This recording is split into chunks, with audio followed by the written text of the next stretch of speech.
Some can gaze and not be sick, but I could never learn the trick.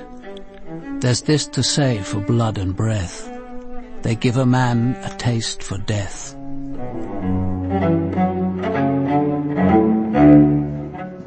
John, Adam Dalgliesh. Sir?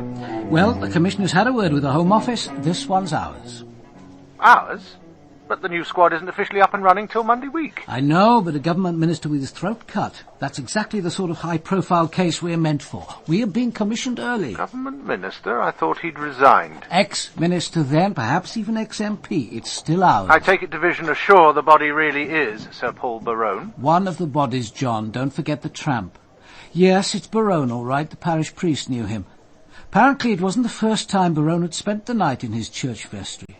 Incidentally, you'd better alert Inspector Miskin. Oh, Kate's off today, sir. I'll get her at her flat, and I'll rally the rest of the team. Fine, I'll meet you outside. 15 minutes. You knew him, sir, didn't you? Berowne, I mean. I hadn't liked him. When did you last see him? A couple of weeks ago.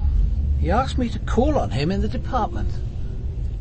I could never see Paul Berowne without being reminded of the portrait of his ancestor, Sir Hugo, in the National Portrait Gallery. The likeness was almost uncanny. The same long-boned face, high cheekbones, widely spaced eyes, the same steady but slightly ironic gaze. "Read that," he said, and handed across a sheet of paper. The printed message didn't beat about the bush. Women should beware of the Transport Minister. His first wife was killed in a car accident. He was driving. Teresa Nolan, who nursed his mother, killed herself after an abortion. The naked body of Diana Travers, his domestic, was found drowned at his wife's Thameside birthday party. 3 deaths.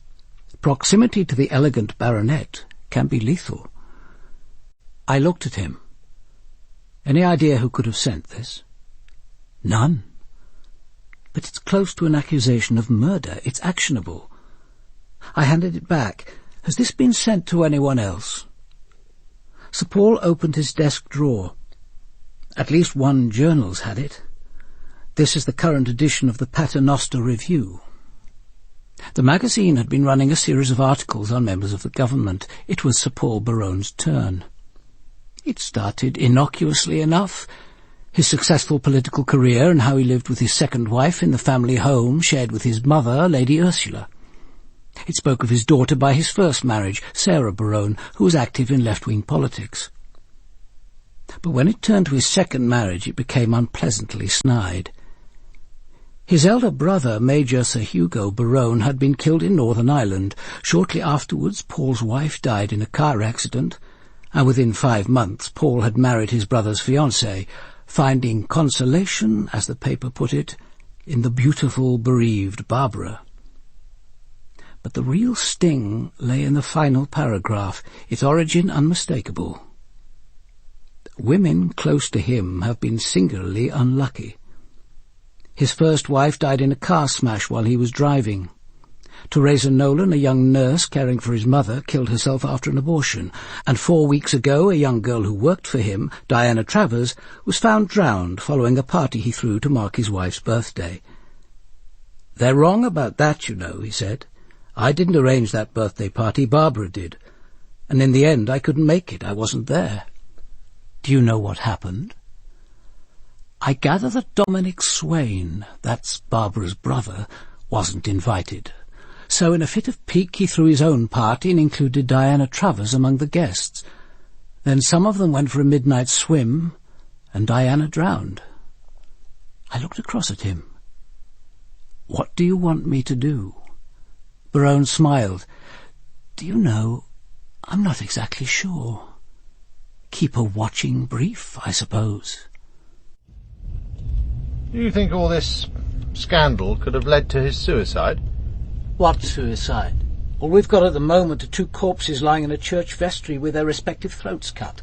One of them Sir Paul Berowne, the other a nameless tramp. Well, nameless at the moment. Come on, let's make a start. I wasn't surprised that Kate Miskin had beaten us to the scene. The bodies are through here, sir. They call it the Little Vestry. The little vestry was garishly lit. and the whole bizarre scene looked unreal.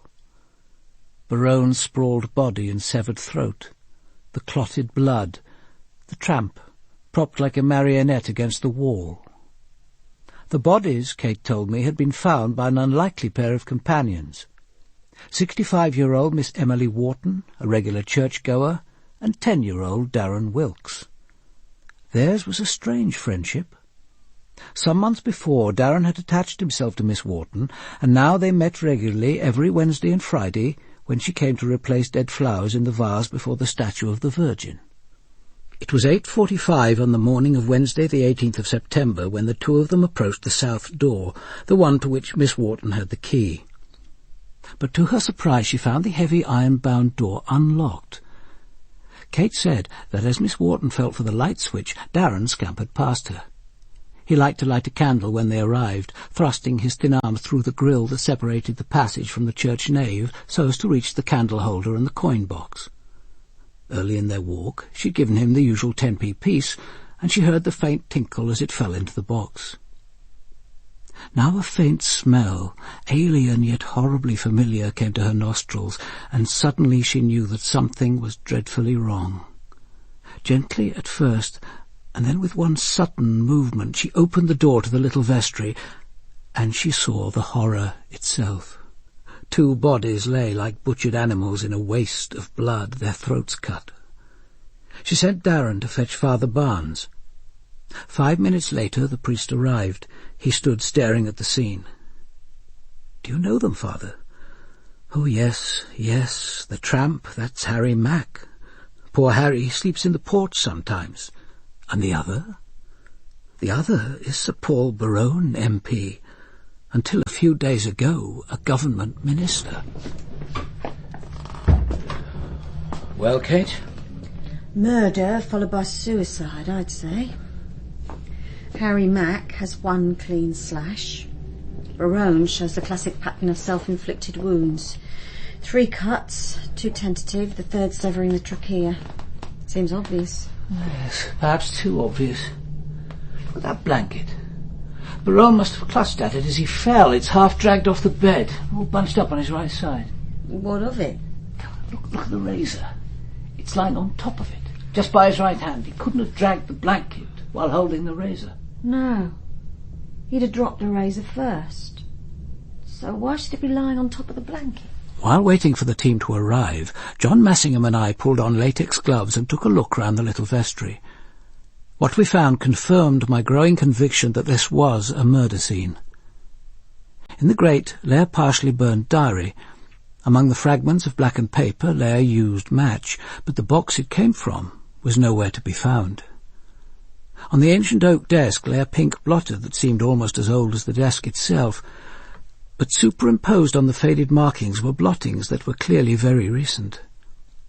I went over to Berowne's jacket. Inside was an elegantly slim fountain pen. It should be possible for the lab to match the ink with that on the blotting paper.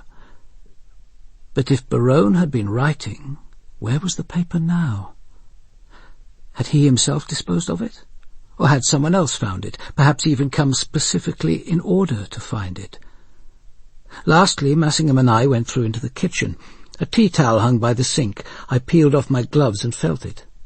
Damp all over, as if it had been soaked, wrung out, and left to dry. Well, the murderer would have had to have washed his hands and arms. Above the sink was a simple glass shelf. On it lay a sponge bag. With my gloves back on, I opened it.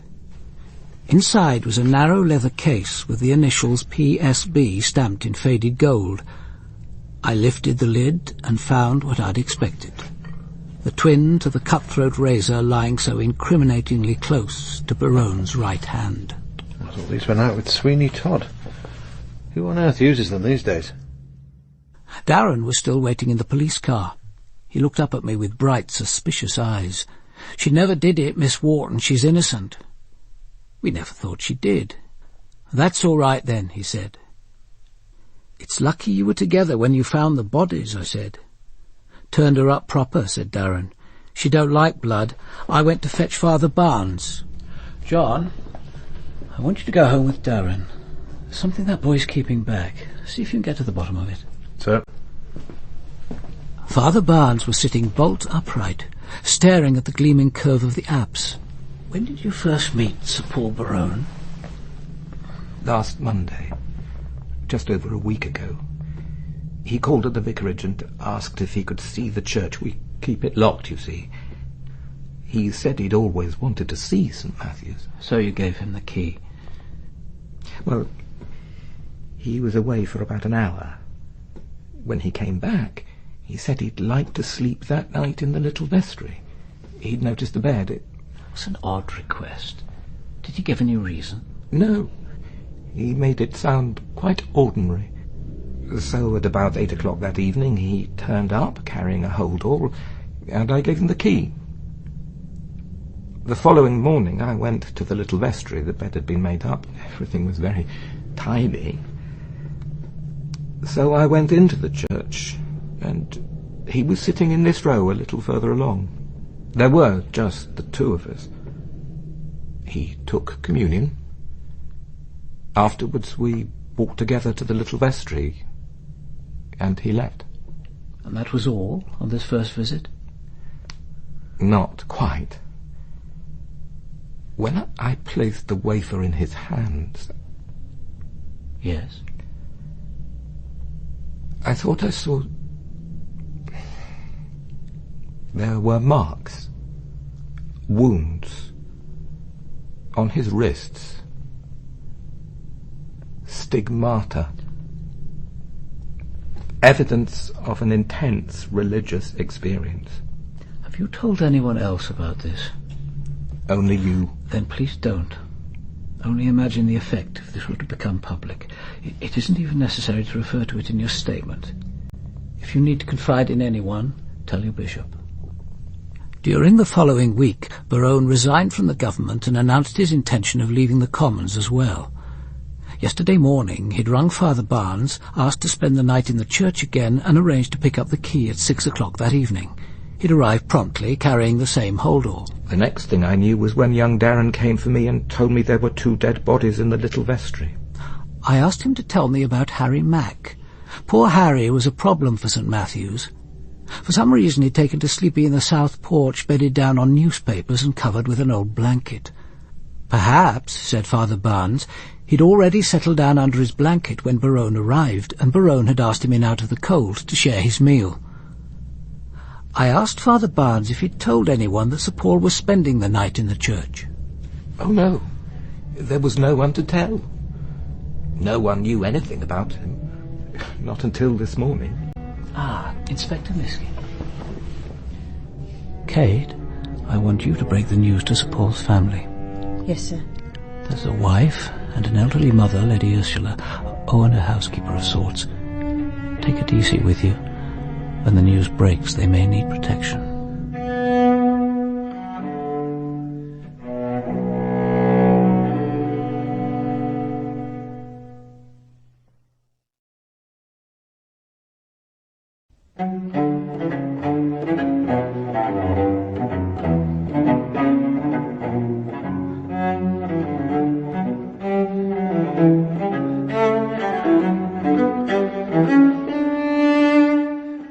The shocking news of Paul's death brought back to me the moment I first heard that Hugo had been killed in Northern Ireland.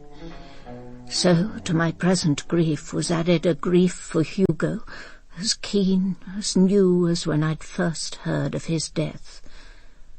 I suddenly developed a raging thirst. Matty brewed me pot after pot of strong coffee, which I gulped down scalding hot. After a while, the physical symptoms subsided. You're sure, Lady Ursula? Here, let me. Stop fussing, Matty. I'm perfectly all right now. Please leave me alone. Yes, go away. Oh, and bring Mr. Lampart up to me as soon as he arrives. Of course, Lady Ursula. I sat thinking, there is a world outside this pain. I shall take hold of it again. I must survive. 7 years, 10 at the most, that's all I need. So I must husband my strength. This meeting with Stephen. There are things I have to say, and there might not be much time. Mr. Lampard, my lady. Stephen! Oh, please, don't stand up, Lady Ursula. You mustn't. You're due for a hip replacement, aren't you? I'm on the waiting list. Forgive me, but aren't you suffering unnecessarily? Why not go private? I'm not in favour of buying privilege. I prefer to be treated on the National Health Service. But I haven't called you here for a professional opinion. Which, as an obstetrician, I wouldn't in any case be competent to give. Lady Ursula, this news about Paul is horrifying. Unbelievable. Shouldn't you have sent for your own doctor? Or a friend? You should have someone with you at a time like this. I have Matty. At 82, the few people one might wish to see are all dead. And I've outlived both my sons. That's the worst thing that can happen to a human being. I have to endure it, but I don't have to talk about it. I could have added, least of all with you. It seemed to me that the words unspoken hung between us. Underneath his pattern of professional success, I thought Stephen Lampard ambitious and a little vulgar. But this was prejudice, and prejudice is dangerous. After all, Stephen had been Hugo's best friend at Oxford.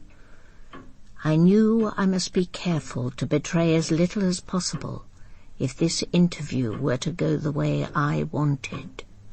Stephen, there are 2 things we have to discuss, and there may not be another opportunity. Of course, Lady Ursula. Paul was murdered. The police will know that soon, if they don't already. Forgive me, but can you be sure? All Barbara could tell me when she rang this morning was that the police had found Paul's body and that of a tramp, and that there were injuries to their throats. Their throats had been cut, both of them. And from the careful tact with which the news was broken to me, I imagine that the weapon was one of Paul's open razors. I suppose Paul was capable of killing himself. Most of us are, given sufficient pain. But he most certainly was not capable of killing that tramp. No, my son was murdered. And that means there are certain facts the police will make it their business to discover. What facts, Lady Ursula? That you and my daughter-in-law are lovers. I see. Who told you that? Paul or Barbara? Neither. But I've lived in the same house with Barbara for 4 years. I may be crippled, but I have the use of my eyes and my intelligence. How is Barbara? How's she taking all this? I don't know. She's apparently too distressed to talk to visitors. Seems that I count as a visitor. Is that quite fair? Paul was her husband, and she did care for him. Perhaps more than either of us understand. Look, do we have to talk now? We're both of us in shock. Yes, we have to talk, and there isn't much time. The policewoman who broke the news to me said that Commander Dalgliesh is coming here as soon as they've finished with whatever they're doing at the church. Presumably he'll want to interview Barbara as well. In time he'll get round to you. I have to know what it is you propose to tell them. This Dalgliesh, isn't he some kind of a poet? An odd hobby for a policeman? If he's as good a detective as he is a poet, he's a dangerous man. Dangerous? I've no reason to fear the police. You aren't seriously suggesting that they'll suspect me of cutting Paul's throat because I go to bed with his wife? I'm not saying they'll suspect you, Stephen, but it will cause less trouble if neither of you lies about your relationship. I'd prefer not to have to lie about it myself. Naturally, I shan't volunteer information, but it is possible they'll ask. But why on earth should they do that, Lady Ursula? Because my son was a minister of the Crown. and Commander Dalgliesh will liaise with Special Branch. Do you suppose there's anything about a minister's private life which isn't known to these people? Of course. I should have thought of that. I don't think my mind is working properly yet. Then I suggest that it begins working. You and Barbara have to agree on your story. Better still, agree to tell the truth. I take it Barbara was your mistress when you first introduced her to Hugo, and that she remained your mistress after Hugo was killed and she married Paul. Believe me, Lady Ursula, none of that was intended. It just happened. There's something you must understand. I may be her lover, but she doesn't love me. She'd never get rid of a perfectly good husband and a title to marry me, and certainly not by murder. You have to believe that. If you and she are going to go on living together... That at least was frank. You seem well suited to each other. Yes. We suit each other. She feels safe with me. That's why I suspect she doesn't feel particularly guilty. It's difficult to take adultery seriously when there's a marked lack of illicit pleasure. Your role in this relationship can hardly be satisfying. I admire your self-sacrifice. Oh, but she's so beautiful. And you see, Barbara adores attention. That's one thing you have to admit about sex. If nothing else, it's a guarantee of intense personal attention. But it ends there. No, if she thought I had a hand in killing Paul, she'd never forgive me. And she certainly wouldn't protect me. Who would she protect? Her brother, possibly. But not for long. She and Dominic have never been particularly close. Fortunately, no sibling loyalty will be demanded of her. Dominic Swain was here in this house with Mattie for the whole of yesterday evening. Is that his story or hers? Are you accusing Dominic of having a hand in my son's death? Of course not. The idea's ridiculous. And if Mattie says he was with her, I've no doubt he was. We all know that Mattie is a model of rectitude. You said there were two things we needed to discuss. Yes. I'd like to be sure that the child Barbara is carrying is my grandchild, not your bastard. I see. Well, there's no possible doubt about that. I had a vasectomy 3 years ago. So, rest assured, you don't really need a DNA test after he's born. He? Oh, yes. It's a boy. Barbara had an amniocentesis. Paul wanted an heir, and he's going to get an heir. Did Paul know about the child before he died? Barbara hasn't said. I imagine not. After all, she's only just heard about the sex of the child herself. I rang and told her first thing yesterday morning.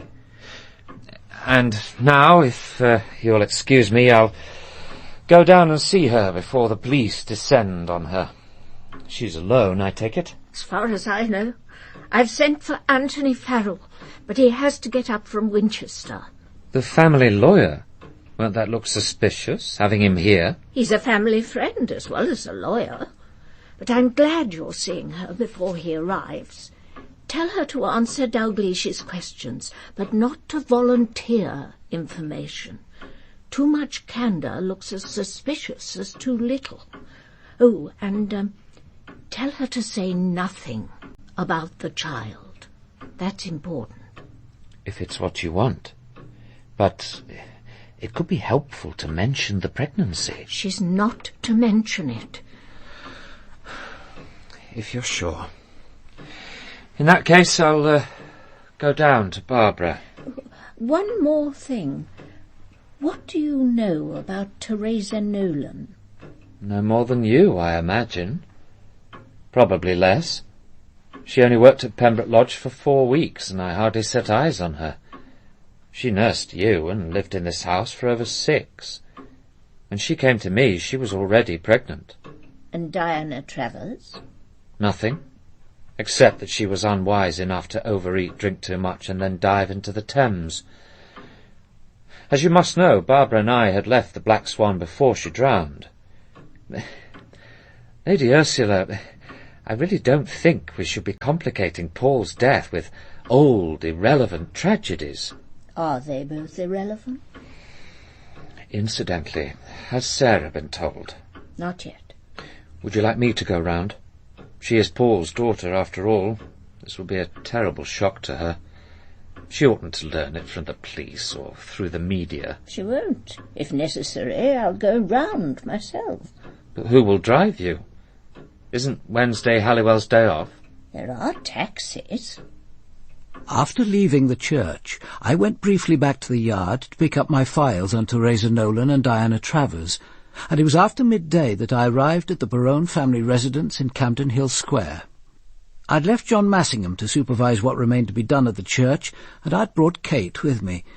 It seemed more appropriate. There were only women in the house, and it had been Kate who'd first broken the news to Lady Ursula. When I rang the doorbell, it was a full 2 minutes before the door was opened, and we faced a woman who I knew must be Evelyn Matlock. She was, I guessed, in her late 30s and uncompromisingly plain. A small, sharp nose, a primly censorious mouth, a receding chin. As she stood aside to let us enter, I remembered what Paul Berowne had once told me about her. Here was a woman whose father he had unsuccessfully defended, to whom he'd given a home and a job, who was supposed to be devoted to him. If that were true, she was concealing her grief at his death with remarkable stoicism. I was accustomed to seeing apprehension, dislike, even hatred. But now, for a moment, what I saw in her eyes was naked fear. It passed almost at once and gave place to what seemed to me an assumed indifference, but it had been there. Commander Dalgliesh and Detective Inspector Miskin are here, Lady Ursula. Without waiting for us to step into the room, she turned and left. We stood facing Lady Ursula Berowne.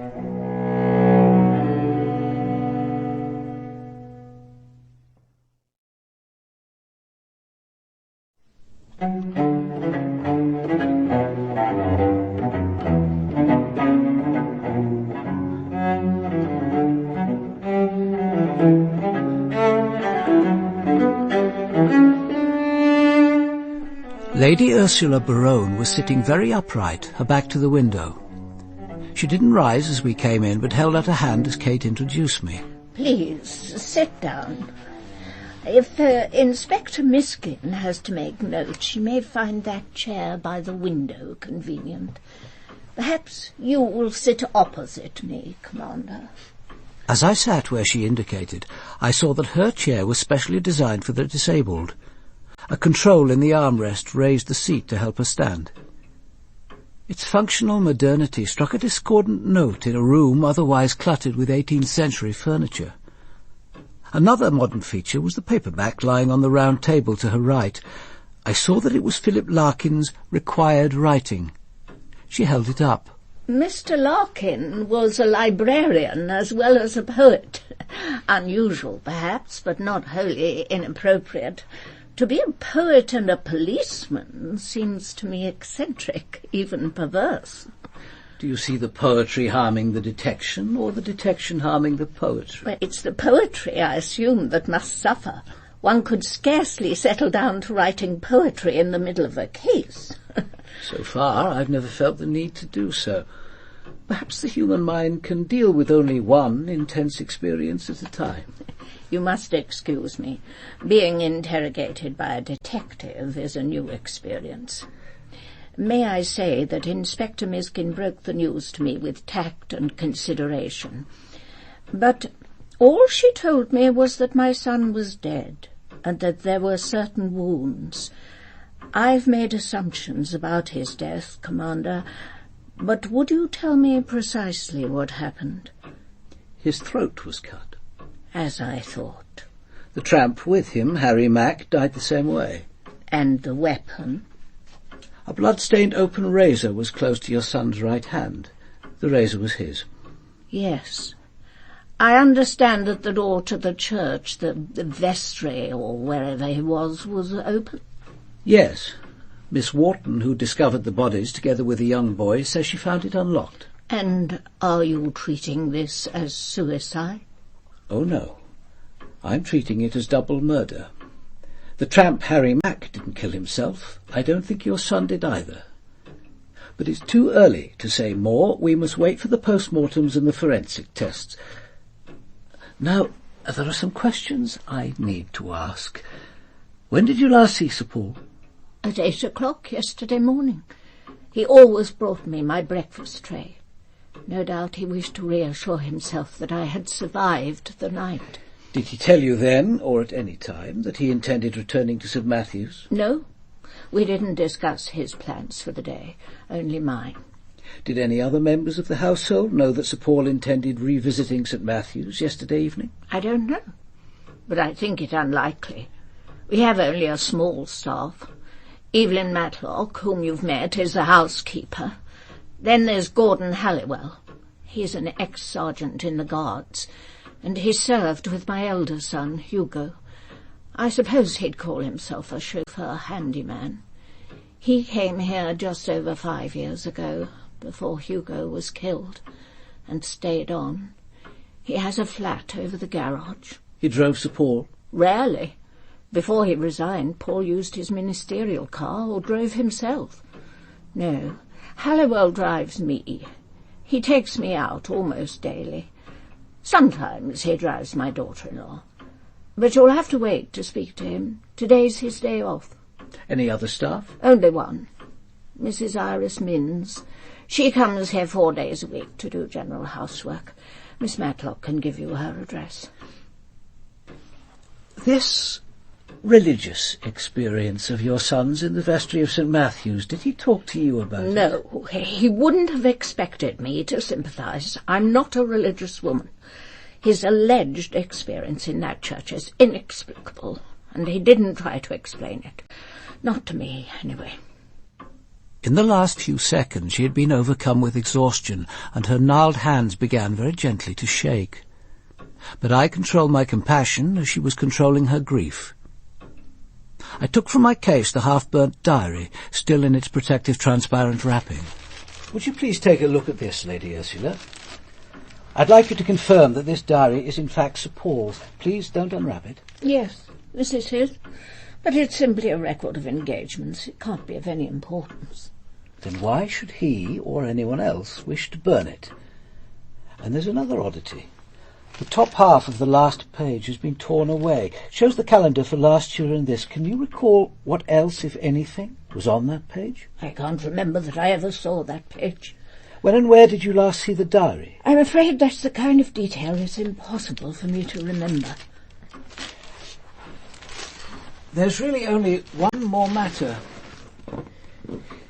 Is there anything you can tell me about the two young women who died after they'd been working in this house?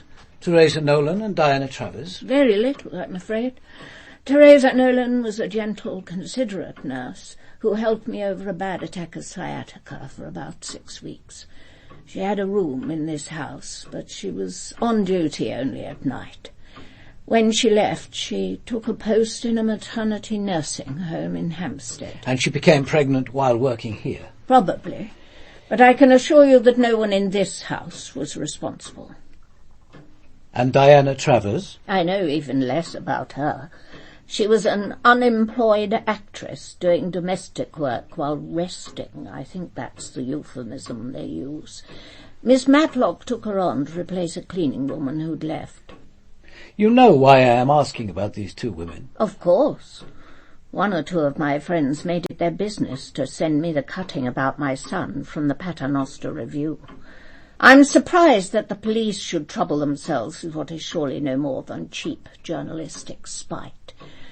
Now, if that is all, Commander, perhaps you would like to see my daughter-in-law.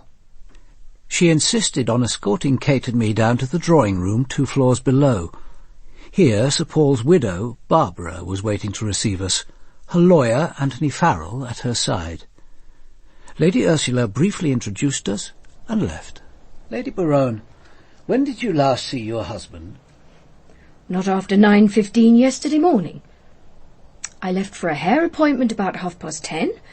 Then I did some shopping and had lunch in Knightsbridge. I came back in the middle of the afternoon, changed and took a taxi to Pembroke Lodge.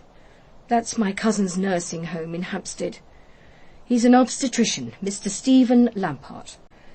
He drove me to dinner at the Black Swan in Cookham, and I was with him till midnight. That's when he brought me home. When you saw Sir Paul that morning, did he tell you how he proposed spending the day? No.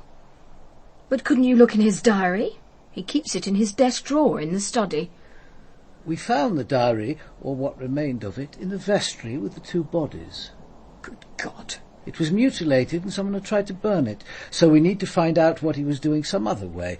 I'd hoped you could help. But does it matter? I mean, how does it help to know that he went to the estate agent a few hours before he was killed? Did he? He said he had an appointment. Did he say which one? No, and I didn't ask. I suppose God told him to sell the house. I don't think he told him which estate agent to use. It was at this point that Anthony Farrell intervened. He told me that he himself had been expecting to see Sir Paul the previous afternoon. Sir Paul had wanted to discuss certain financial arrangements following his decision to give up his parliamentary career, but he'd rung in the morning to rearrange the meeting for today. Now, as the family solicitor, Farrell said that once it was proved that Sir Paul had been murdered, he'd have to proceed to settle his affairs. But what is there to settle? Paul left everything to me. He told me so. The house, too. It's quite straightforward. I'm his widow. It's all mine. And the house alone, I thought, must be worth millions. I recalled, as I so often did, the words of an old detective sergeant when I'd been a newly appointed DC. Love, lust, loathing, lucre, the 4 L's of murder. And the greatest of these is lucre. At that moment, the door burst open and a young man flung himself across the room. Barbie, darling. Matty rang me with the news. It's awful. Unbelievable. Darling, how are you? Are you all right? May I introduce my brother, Dominic? Dominic Swain, Commander Dalgliesh. Short and broad-shouldered, he had nothing of his sister's classical beauty, nor, despite his expensive Italian jacket and handmade brogues, did he convey her impression of effortless elegance. What happened, Barbie? Who did it? Do you know? He's acting, I thought. This isn't genuine. But then I had second thoughts. Shock and grief affect people in odd ways. But I didn't miss Barbara Barone's small shudder as his arms went round her shoulders. Shock or mild revulsion? I turned to him. As you are here, Mr. Swain, perhaps you'd answer 1 or 2 questions. When did you last see Sir Paul? Oh, do you know, can't remember. Not for some weeks, anyway. Actually, I was in the house all yesterday evening, but Evelyn, Miss Matlock, wasn't expecting him back for dinner. She said he'd left in the morning and no one knew where he'd gone. When did you arrive? Just before 7. Stayed till just after 10:30, then went over to the local pub, the Raj, for a last drink. They remember me there. I was one of the last to leave. And you were here the whole time? Yes. Could Sir Paul have returned to the house while you were here? I suppose so. It doesn't seem likely. I was having a bath for about an hour. That's mainly why I came. He might have come back then. I think Miss Matlock would have mentioned it. I'm sharing digs at the moment. There's only a shower, and that's in the loo. So I've taken to turning up here for the occasional bath and a meal. Our last interview that afternoon at Campden Hill Square was with Miss Matlock. She showed us where Sir Paul kept his diary, but couldn't explain how it came to be found in the vestry of St. Matthew's. She said that the previous morning Sir Paul had prepared a picnic lunch for himself in the kitchen before leaving at about 10 o'clock. She hadn't known he was going to St. Matthew's Church, and she hadn't seen him since. She said that Sarah, Sir Paul's daughter, had called her in the afternoon to see her grandmother, but that Lady Ursula had been out. She confirmed Dominic Swain's account of how he'd spent the previous evening. As we were being driven back to the yard, I rang John Massingham. This lad, Darren Wilkes. Did you find out anything about him, John? I took him home, as you said, sir. By God, what a place, a right shambles. His mother was flat out on the bed, drink or drugs or both. I couldn't get a word out of her. The boy's clearly been stealing, left, right and centre. His room was piled high with all sorts, a lot of it food. Can't blame him, poor mite. What did you do? Rang the juvenile bureau. The lad was terrified they'd put him in a home. Why can't I go home with Miss Wharton, he kept saying, but I told him all they'd do was send someone round to look after him. A PC arrived after a bit. She'll stay till his mother can take over. Good. Now, any news of Barone's daughter? Sarah. Yes, sir. She's a professional photographer. Pretty busy until tomorrow evening. I've arranged for us to go round at 6:30. It's Sarah. Thank God I've reached you. Ivor, I have to see you. You've heard? Just now on the 6 o'clock news. Have the police been in touch with you? They've been trying to get me, but I told them I was tied up until tomorrow evening. And are you? Not exactly. How many times have I told you, never lie to the police unless you're sure they can't find out? They've only got to check your diary. But I couldn't let them come until we'd spoken. There are things they might ask. About Teresa Nolan. About Diana. Ivor, we have to meet. Go to the flat. I'll be round shortly. And don't worry. I'll be with you tomorrow when the police come. Oh, and Sarah. Yes. Yes, I'm here. We were together the whole of yesterday evening. From 6 o'clock when I arrived from work. We ate in the flat. We stayed together all night. Get that into your mind. Start concentrating on it now. We were together the whole time. Got it? I'll be with you in half an hour.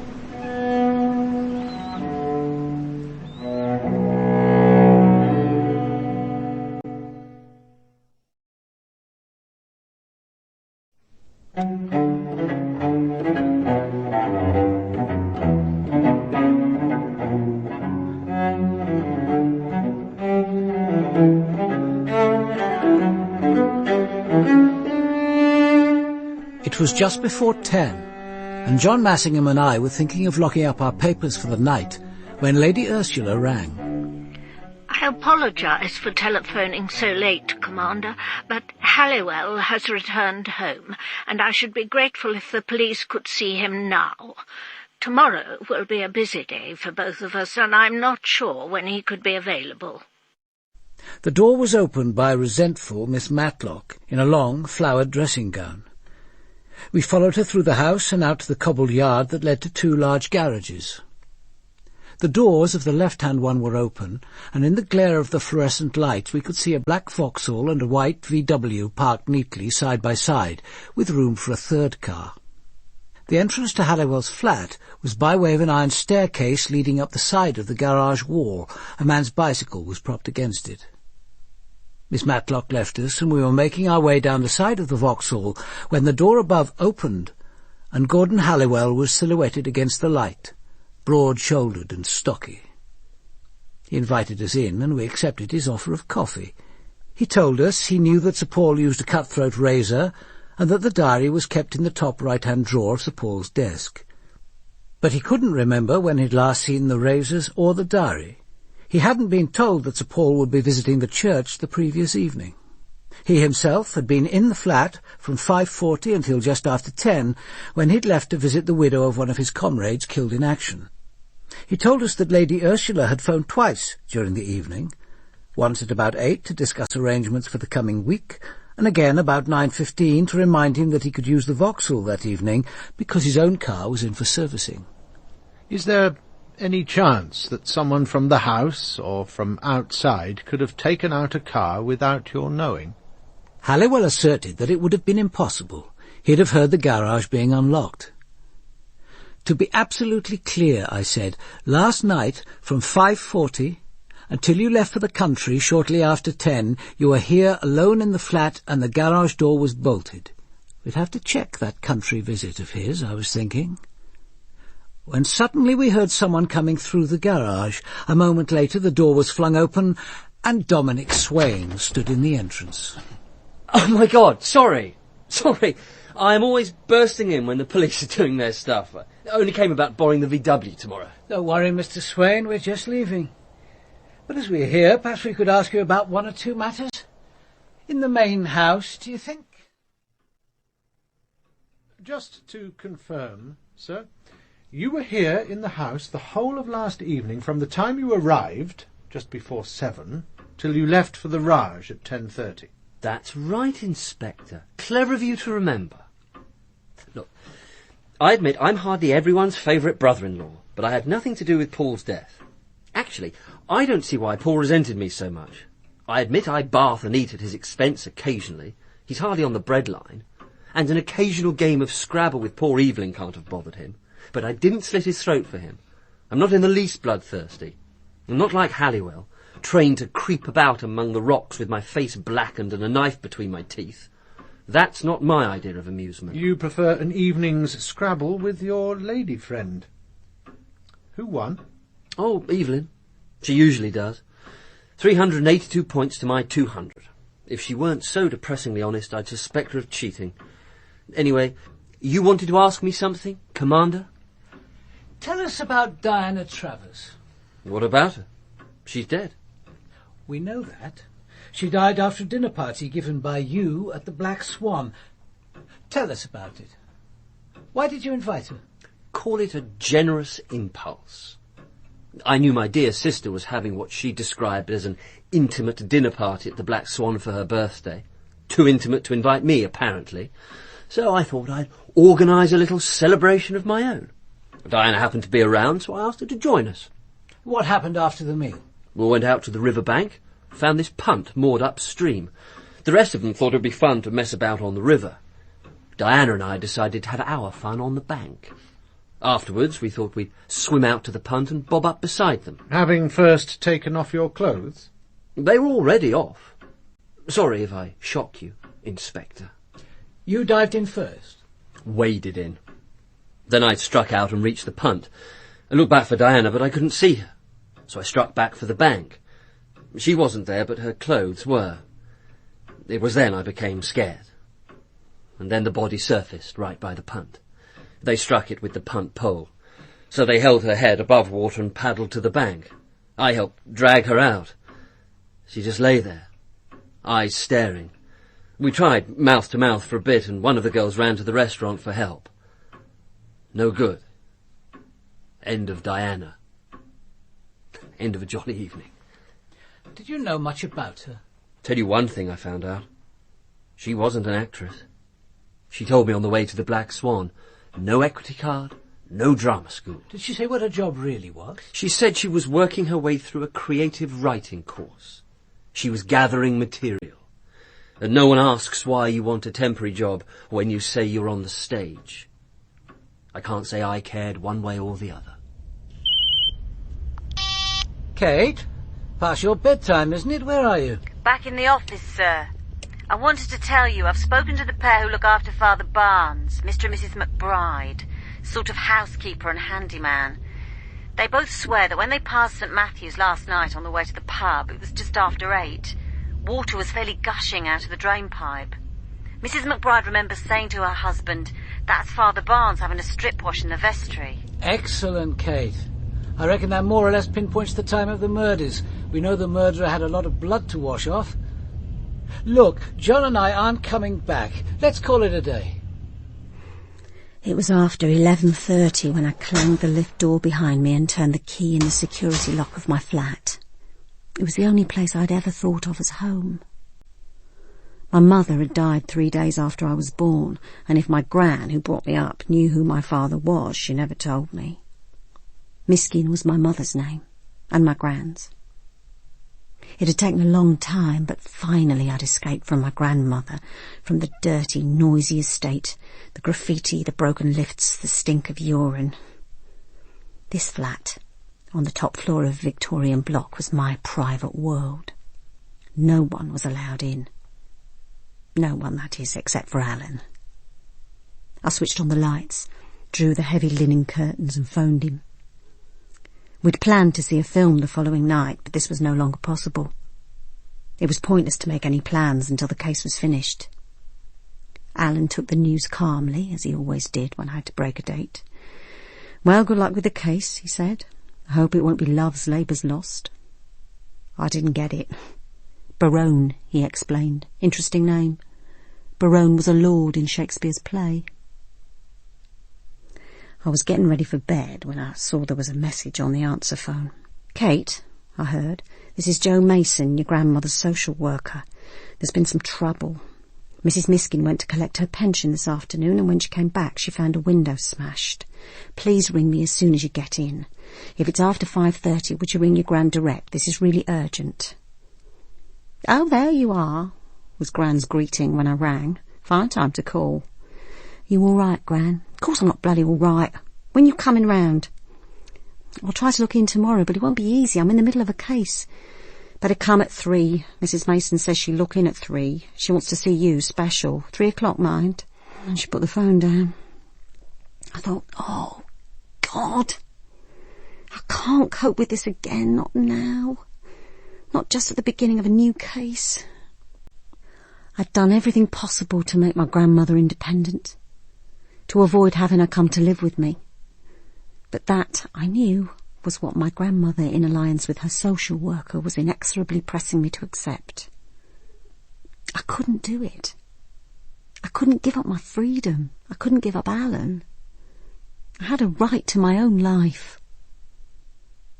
Pembroke Lodge was a low, elegant Edwardian villa in Hampstead, in its own grounds, set well back from the road. Although on the staff of 2 major London teaching hospitals, this was Stephen Lampart's personal domain, and I had no doubt a highly profitable one. I know, of course, why you're here. Lady Berowne phoned me soon after she'd heard the news, and I called at the house. I wanted to offer what help I could to her and to Lady Ursula. This really is an appalling business. Are you any clearer yet what exactly happened? Both their throats were cut. We don't yet know why or by whom. I see. So, what do you want of me, Commander? I'd like you to talk to us about Sir Paul. We need to know as much about him as possible. I don't think I can give you much help. I suppose he must have had political enemies, but they're not the sort to go in for murder. Unless... You have someone in mind, sir? No, Inspector. I was thinking, possibly, of someone on the radical fringes of society, but it's more than unlikely. It's ridiculous. Sarah, his daughter, strongly disliked his politics, but I've absolutely no reason to suppose that the set she's mixed up with, or even her radical boyfriend, would go in for razor slashing. What set is that?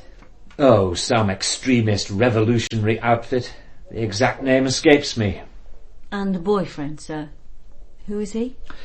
Ivor Garrod, leading member of Renter Mob. I've only met him once. Sarah brought him to dinner about 5 months ago, principally, I imagine, to annoy Papa. A ghastly occasion. From what he said, the violence he advocates is on a somewhat grander scale than merely cutting the throat of a single Tory ex-minister. When did you last see Sir Paul Berowne? About 6 weeks ago. Actually, I was hoping to see him this week. I wanted to discuss his decision to drop out of public life. I was concerned for Lady Berowne, Barbara. She's my cousin. We've known each other since childhood. I have an interest. How strong an interest? I don't want to marry her, if that's what you're implying. For the past few years I've been her lover as well as her cousin. You could call that a strong interest, I suppose. Did her husband know? I've no idea. Anyway, he was hardly in a position to object. He had a mistress, as I've no doubt you've discovered. Or haven't you grubbed out that piece of dirt yet? I'm interested to know how you managed to grub it out. Barbara told me of her suspicions about 18 months ago, and I got hold of a suitably discreet private detective on her behalf and had him followed. She just wanted to know. I don't think she saw the woman as a serious rival. Actually, I suspect she was quite pleased.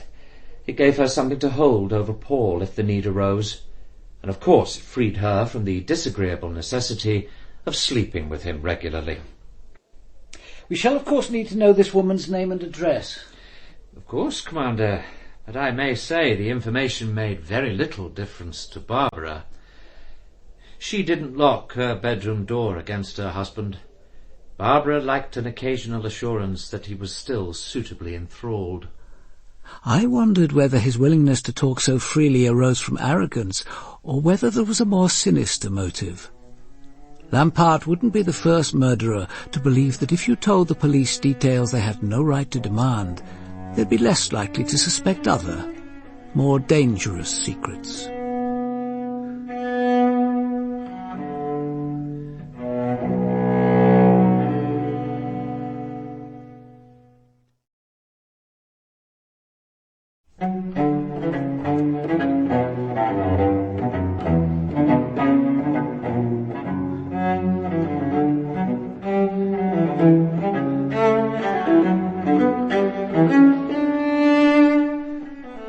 was an almost unbroken stream of traffic past the front gate of Pembroke Lodge, and I had to wait before it was safe to filter in. I spent the time wondering just how Adam Dalgliesh did it, how he'd managed to extract so much information from Stephen Lampart. Where had AD been so clever? Did you enjoy yourself, Kate? Yes, sir. I must admit it. I like the sense of being in control. Is that wrong? No. No one joins the police without getting some enjoyment out of exercising power. The danger begins when the pleasure becomes an end in itself. That's when it's time to think about getting another job. I'm only sorry we got so little about Teresa Nolan out of him. This dinner at the Black Swan, sir. You and Lady Berowne were there, both of you, on the evening of the 7th of August, when Diana Travers drowned. You obviously know we were. It was Lady Berowne's 27th birthday party. And you escorted her, not her husband. He was expected to join us later, but rang to say he couldn't make it. Since you know so much, you must also know that we left before the tragedy. And that other tragedy, sir, Teresa Nolan. You weren't, of course, present when that happened either. If you mean, did I sit by her side in Holland Park while she swallowed a bottle of distalgesic tablets? No, I wasn't. She left a note, making it plain that she'd killed herself because of guilt over her abortion. She was one of your nurses here. I wonder why she didn't have the operation at Pembroke Lodge. I wouldn't have done it. I don't operate on my own staff. Actually, I can't see how her death or that of Diana Travers has anything to do with Sir Paul's death. Ought we to be wasting time with irrelevant questions? Not irrelevant. Sir Paul received letters suggesting that he was somehow connected with these two deaths. I see.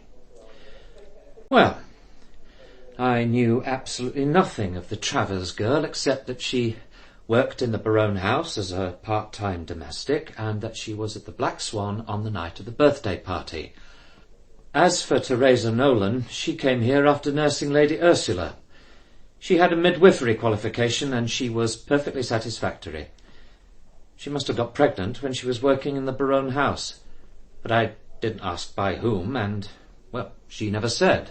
Did it occur to you that the child could have been Sir Paul's? Yes, it occurred to me. It occurred to a lot of people. What happened when she discovered she was pregnant? She came and told me she wanted a termination. I referred her to a psychiatrist and left him to make the necessary arrangements.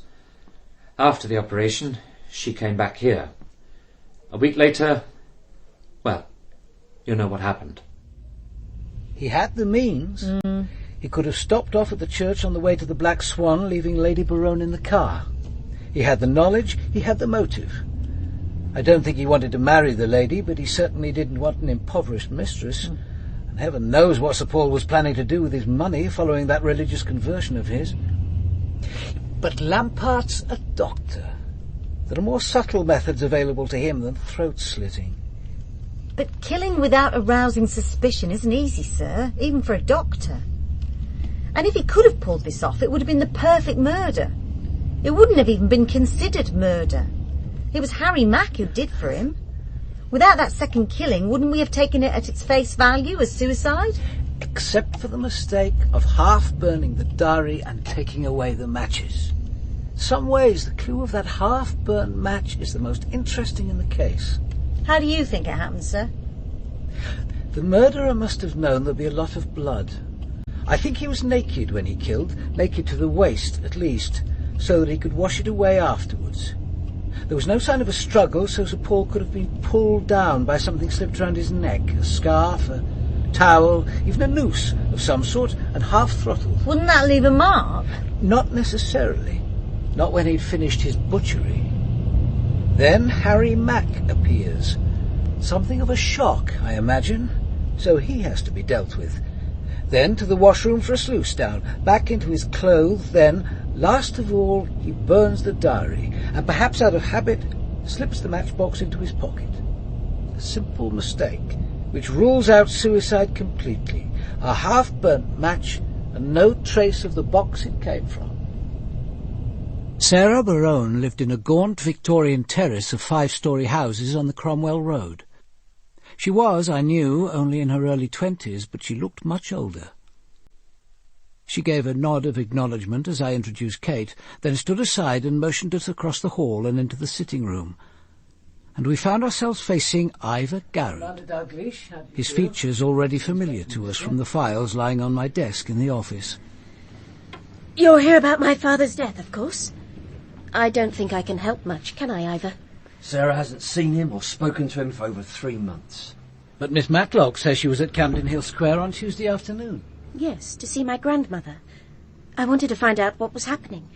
You know, my father's resignation, that business about his experience in the church. But she was out and I didn't wait. I left about 4:30. Did you go into the study? The study? Oh, I suppose you're thinking of his diary. I was in the study, but I didn't see it. But you knew where he kept it? Of course, in the desk drawer. We all knew that. Why do you ask? In the hope that you might have seen it. It would have been useful to know that it was there at 4:30. We can't trace your father's movements after he left a Kensington estate agent at 11:30. We don't even know what happened, except what Sarah has learned from her grandmother. Was it murder? Oh, I don't think there can be any doubt that this is a murder case. The tramp, Harry Mack, certainly didn't slit his own throat. His death may not be of shattering significance, but no doubt his life had some importance, at least to him. If you're asking us to provide an alibi for Harry Mack's murder, then we were here together from 6 o'clock on Tuesday until 9 o'clock on Wednesday morning. We had supper here. A mushroom flan, if you want the details. But Daddy, what happened to Daddy? We're treating it as a suspicious death. I can't say much more until we get the result of the post-mortem and the forensic tests. So your father didn't see you or write to you? He didn't explain what happened in that church or why he was giving up his job and his parliamentary seat? I don't suppose he thought I cared one way or the other. My God, he couldn't even get converted like an ordinary man. He had to be granted his own personal beatification. Does that matter? Not to me. I suppose Grandmamma minds. And his wife, of course. She thought she was marrying the next Prime Minister but one. She wouldn't relish being tied to a religious crank. Well, she's free of him now. And he's free of us. All of us. Sorry. I'm sorry. Don't mind me. I'll be all right in a minute. Could any more questions wait until another time? Miss Berowne is upset. I can see that. If she wants us to leave, of course we shall. You go, Ivor. I'm all right. You've said what you came to say. You were here with me on Tuesday night, all night. We were together. And there's nothing you can say about my father. You never knew him. So why don't you go? As you wish. If you need me, just ring. Just a moment. Diana Travers and Teresa Nolan. What do you know about them? Only that they're both dead. I do occasionally see the Paternoster Review. The recent article about Sir Paul was partly based on a scurrilous note sent to him and others. Kate? This note, Mr. Garrett. You aren't surely suggesting that Berowne cut his throat because someone sent him an unkind letter? No. I was merely wondering whether you or Miss Berowne had any idea who could have sent it. I admit I took for granted that the child Teresa Nolan aborted was Berowne's. I didn't feel called upon to do anything about it. I only met the girl once at an unfortunate dinner party at Camden Hill Square. Lady Ursula was brought up to know which room people are entitled to dine in. Nurse Nolan was eating out of her station and was made to feel it. Not intentionally. Oh, I didn't say it was intentional. Women like your grandmother are offensive merely by existing.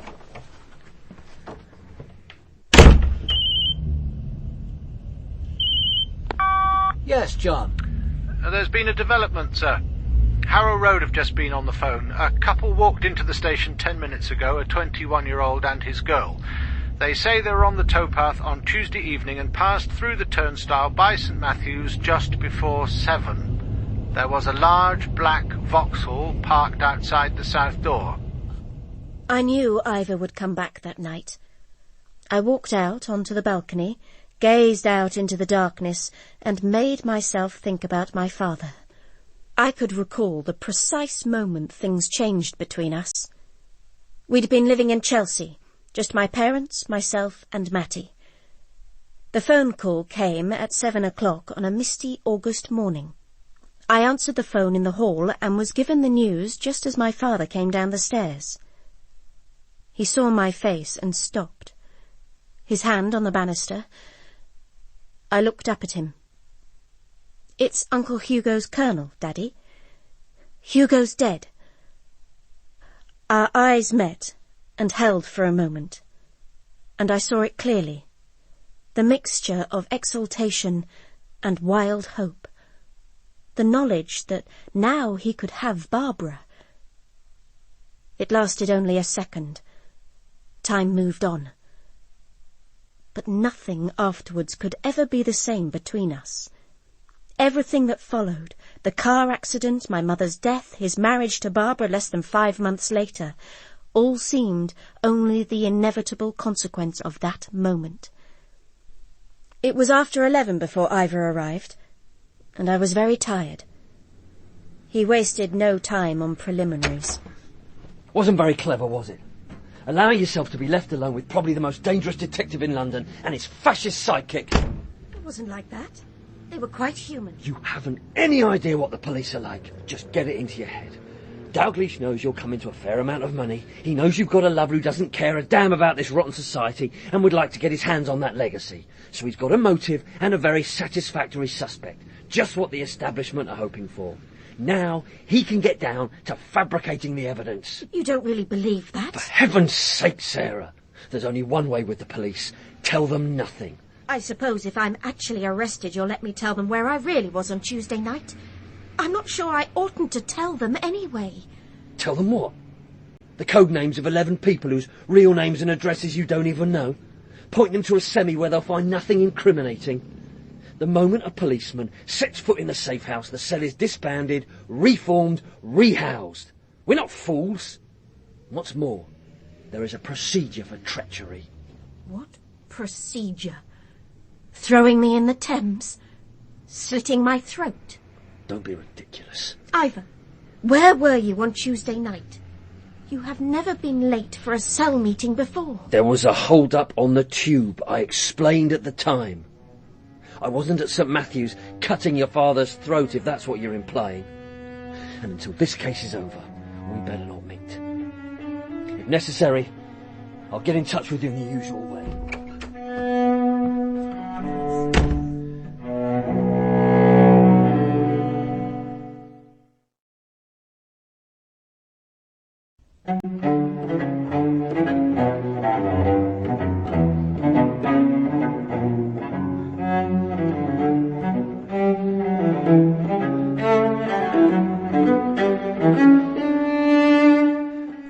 Until Jean-Paul Higgins took it over, the Black Swan had been a modest riverside pub.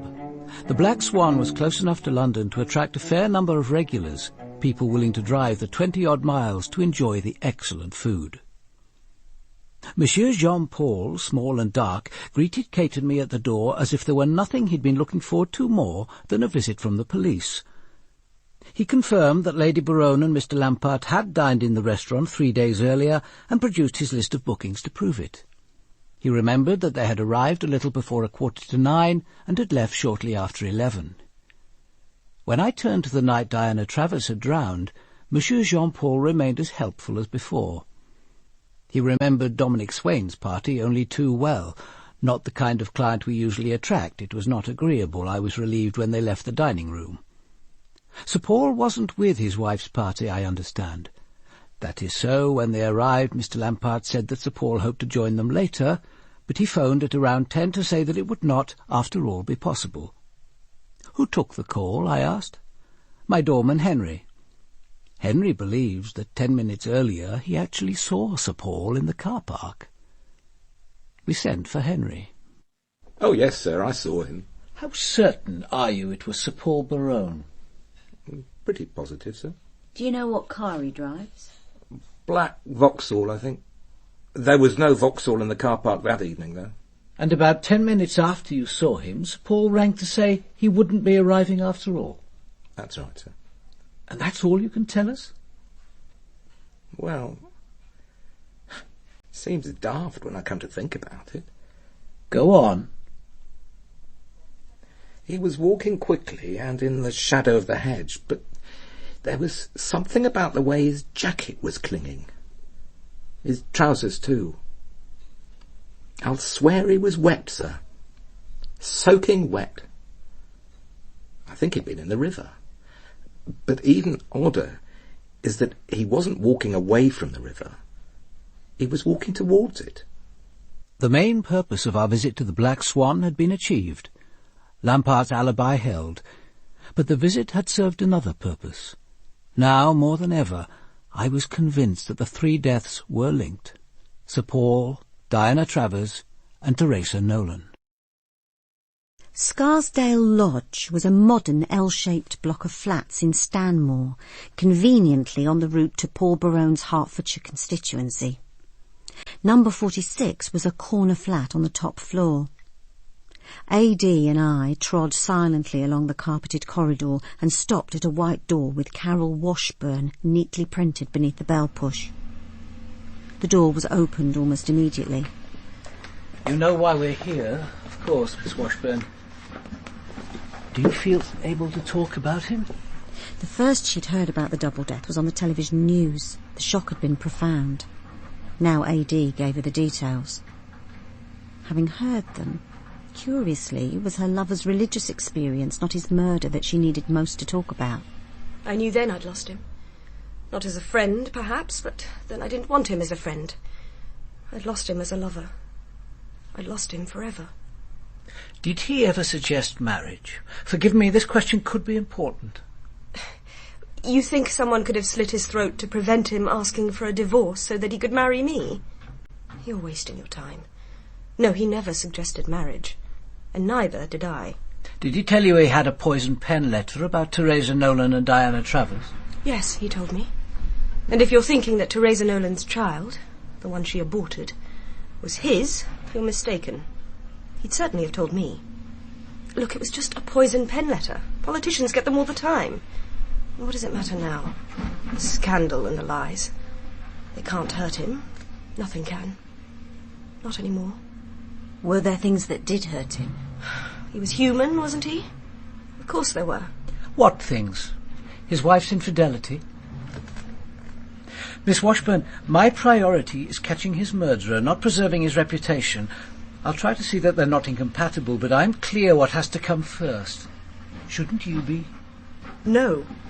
I've preserved his privacy for 3 years. It's cost me a lot, but I'm not complaining. I knew the rules. We could never be seen together, and I always took second place. To his job, his wife, his constituents, his mother. There were a lot of things I couldn't give him, but I could give him secrecy, discretion. And that I intend to continue giving him. You'll catch Paul's murderer, Commander Dalgliesh, but you'll have to do it without me. I'm not going to break his confidences just so you can notch up another success. Goodbye, Commander. Mrs. Iris Minns did general housework 4 days a week for the Berownes. We got her address from Miss Matlock, a council flat on the second floor of a block off the Portobello Road. As we crossed the wide courtyard, John Massingham said, "I'll do the talking." I felt the familiar spurt of resentment, but said nothing. We found ourselves facing a small, compact figure with a square face, a round, determined chin, and a pair of dark, almost black eyes, which gave us a quick, appraising glance as if inspecting us for dust. She motioned me to one of the 2 armchairs and took the other herself, leaving John to turn a dining chair round and perch somewhat uncomfortably on it. Lady Ursula said you'd be along sooner or later when she phoned me with the news. So that was the first you'd heard of Sir Paul's death, when his mother rang to warn you? Warn me? No call to warn me. I didn't slit his throat for him, poor man. Mind you, you'd have thought Miss Matlock might have taken the trouble to phone earlier. That would have been better than me hearing it on the 6 o'clock news. Lady Ursula rang just before 9, nice of her to trouble. But then we've always got on well, me and Lady Ursula. Mind you, she didn't tell me much. What happened? Suicide, was it? We can't be sure, Mrs. Minns. Not until we know more results of tests and so on. When did you last see Sir Paul? Just before he went out, on Tuesday. 10:30, that would be. We was in the library. I'd gone in to polish the desk, and there he was sitting there. So I said I'll come back later, and he said, "No, come in, Mrs. Minns, I won't be long." What was he doing? Like I said, sitting at his desk. He had his diary open. Are you sure? Of course I'm sure. Think I don't know a diary when I see one?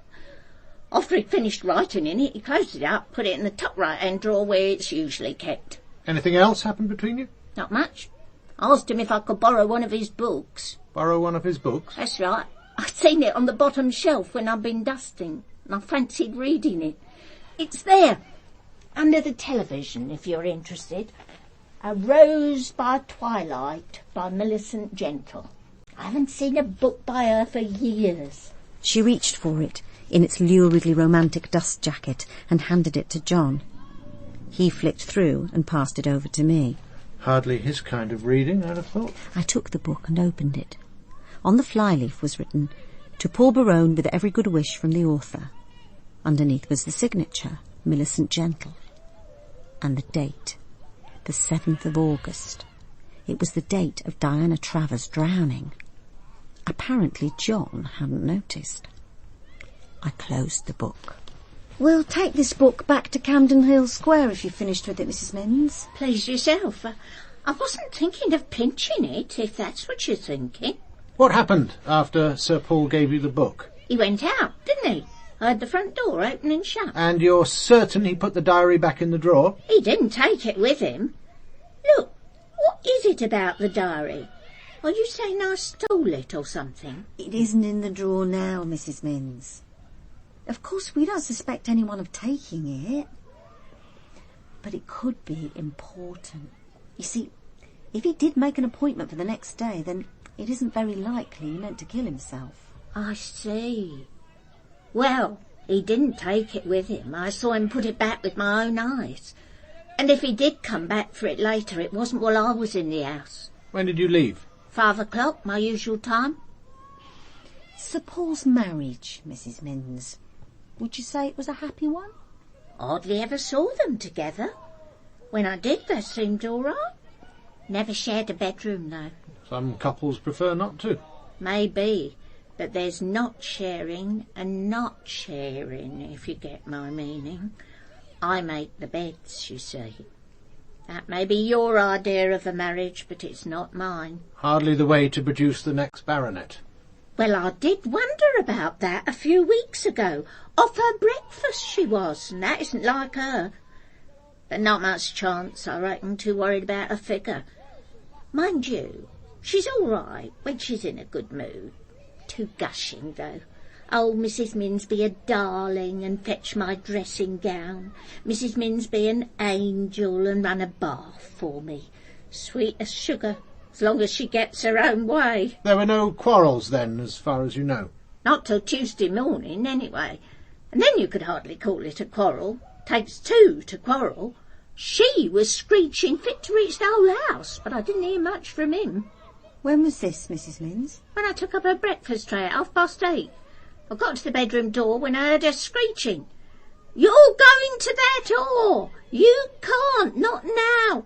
We need you! We both need you! I won't let you go!" Something like that.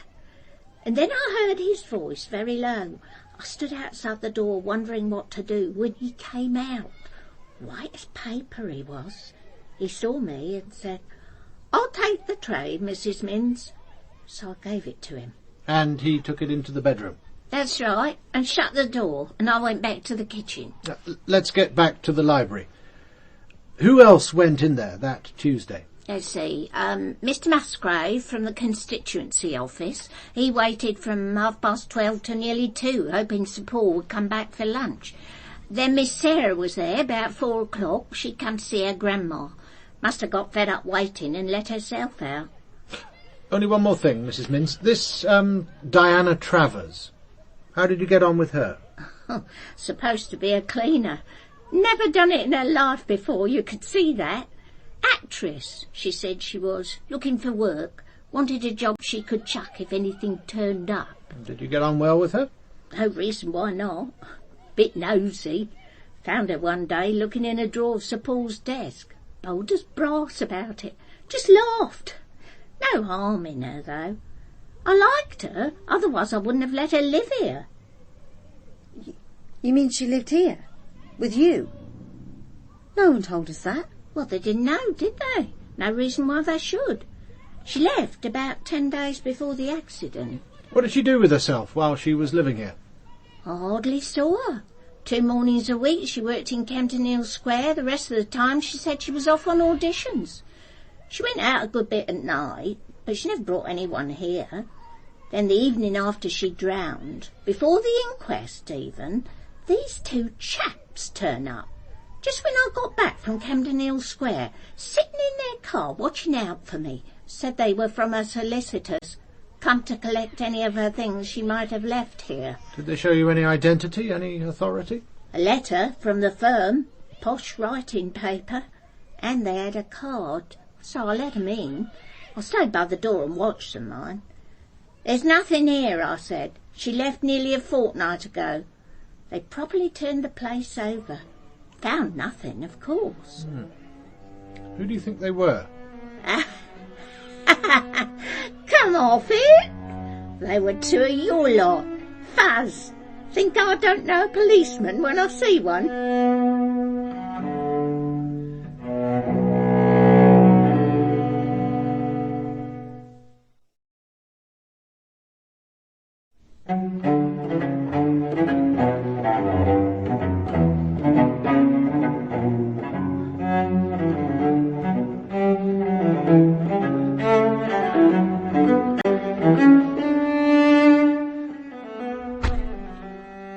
Kate, why did you bring away that novel? Millicent Gentle's signature is dated the 7th of August. That's the day Diana Travers died. So it's on the cards that Berowne met Millicent Gentle that day and she gave him the book. Oh, yes. Could be. It's also possible she signed it on the 7th and left it for him at his constituency office, or posted it to his London address. Those men, John, the ones who searched Diana Travers' room, who do you think they were? Special branch? That's my guess. Oh. Look, Kate, either Travers worked for them and they planted her in Campden Hill Square, or she worked for some much more sinister organisation and they rumbled her. If they were special branch, there's going to be trouble. Come to think of it, they did tell us about Berowne's mistress. Knowing that we'd have discovered all about Carol Washburn for ourselves quickly enough. That is typical of Special Branch. Their idea of cooperation is make sure you don't tell them anything they don't know already. I decided to drive alone that Saturday afternoon to see Teresa Nolan's grandparents in their Surrey cottage. Mrs. Nolan, a small-boned elderly woman with a sharp, anxious face, opened the door and led me into the square sitting-room. Her husband was sitting facing the window and responded to my greeting with a stiff nod. I explained that I was investigating Sir Paul Berowne's death, and that shortly before he died he'd had an anonymous letter suggesting that he might have had something to do with their granddaughter's death. Shaken, Mrs. Nolan said that Teresa had taken her own life, and that the anonymous letter certainly hadn't been sent from their cottage. I hastened to reassure her that we'd never thought it had, but I wondered whether Teresa had ever talked to them about anyone, a close friend perhaps, who might have blamed Sir Paul for her death. Mrs. Nolan turned to him. She insisted there was no proof, and that he was a married man, and Teresa wouldn't ever do such a thing. Albert Nolan maintained that there was no knowing what she might have done. After all, first she got the baby, then the abortion, then she committed suicide. What was one more sin when you've got that on your conscience? Mrs. Nolan offered to show me Teresa's room. I followed her up the narrow staircase. The room was at the back of the cottage, small, north-facing. The furniture was minimal, the bed had been stripped. Having nothing to remember but grief, then divested the room even of her personality and closed the door. I had no hope now of learning anything useful at the Nolans' cottage, but my instinct to search made me pull open the drawer of the bedside cabinet. Then I saw that something of Teresa did remain, her missal. I picked it up and leafed through it. A small square of paper torn from a notebook fell out. Picking it up, I found myself looking at 3 short columns of figures and letters. And that's what today's brush with reality has brought me, I thought, as I eased the car gently back onto the road. A full measure of the Nolans' bitterness and pain, and a scrap of paper with a few letters and digits jotted down, perhaps not even by Teresa herself. We were in the office all next day, Sunday. At about 7:15 in the evening, the phone on my desk rang. D.I. Miskin. It's Carol Washburn. I want to see you. There's something I've decided to tell you. Well, we'll come round now. No, not here. I don't want you to come here. Not ever again. I'll meet you tomorrow morning, 9 o'clock. The formal garden in Holland Park, the one near the orangery. Do you know it? Yes, I know it. We'll be there. I don't want Commander Dalgliesh. I don't want any male officer. Just you. I won't talk to anyone else. All right. Can you give me any idea what it's about? It's about the death of Teresa Nolan. My interview with Miles Gilmartin of Special Branch, elegant in impeccable grey, was enlightening if frustrating.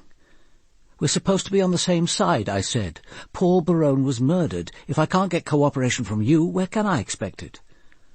Sorry we didn't tell you earlier that Travers was one of our operatives, said Gilmartin. Earlier, I said, you didn't tell me at all. I had to discover it for myself. I suppose Berowne really was murdered, said Gilmartin. There's a rumour it could have been suicide. He was murdered, I said. And this girl, Diana Travers, was she the most suitable person you could find to spy on a Minister of State? Even for Special Branch it seems an odd choice. But she wasn't assigned to Berowne, said Gilmartin. What made you think that? The target was Ivor Garrod. We infiltrated her into his cell. I see. And you conveniently forgot to mention the fact when we inquired about Garrod. You must have known he was a suspect. He still is. Well, you don't have to look any further for the writer of your poison pen letters, said Gilmartin. Undermining the government by discrediting ministers was just a small part of his game. Travers discovered that. But her work for us had nothing to do with Berowne's death. Maybe not, I said, but her death may be connected to the case in other ways. Her death, said Gilmartin, was from natural causes. The autopsy proves it. She ate and drank too much, plunged into cold water, got tangled in the reeds and drowned. There were no suspicious marks on the body, and, as you're doubtless aware, she'd had sex just before. There seemed little point continuing the discussion. I'm surprised you thought Garrod worth the trouble, I said. Garrod's connections would surprise you, said Gilmartin. Oh, yes, he's worth it. I can assure you of that. I woke early on Monday morning, impatient for the forthcoming interview with Carol Washburn. Holland Park was only a few minutes' walk from my block, and just before 9 I made my way to the terrace above the formal gardens. When we met, we began walking together down a mushy path between the woodlands. After a while Carol paused and looked into the wilderness. See that slanting silver birch? That's where he found Teresa Nolan, over there. We came here together a week later. I think he needed to show me. When the nursing home rang to ask if anyone at Camden Hill Square knew where she was, Paul guessed that she might be here. He must have known Teresa Nolan very well. Perhaps. She used to talk to him in the night hours when Lady Ursula was asleep. Tell him about herself, her family. The child Teresa Nolan was carrying. Could it have been his? Once I'd have said no, and been absolutely certain. I'm not certain of anything anymore. I thought Paul always told me everything, that there was nothing hidden between us. Yesterday, I learned that there were things he didn't tell me. Why, what happened? Barbara Berowne came to see me, out of the blue. The doorbell rang, and there she was. Why, what did she come for? Oh, to satisfy her curiosity about me. That was one reason, I've no doubt. but it wasn't the main one. Her main purpose was to gloat, if she could. She asked me if I was pregnant. When I told her I wasn't, she announced that she was, and that there was no doubt the baby was Paul's. She wouldn't have said it if a DNA test afterwards could disprove it, so it must be true. It came as a terrible shock. Paul never gave me any hint that he was still sleeping with Barbara. So you're not sure about Teresa? Not 100%. And Paul didn't tell the whole truth about finding her body, either. There were 2 letters in her jacket pocket. One was addressed to her grandparents, asking their forgiveness. That was read out at the inquest. But there was another, addressed to Paul. That's what I've come to tell you. Did you see it? No. He brought it to the flat, but he didn't let me read it. He told me what was in it. Apparently, while Teresa was nursing at Pembroke Lodge, one of the patients had been brought some champagne by her husband, and she'd become a bit tipsy. She was gloating over the baby, a son after 3 girls, and she said, "Thanks to darling Stephen."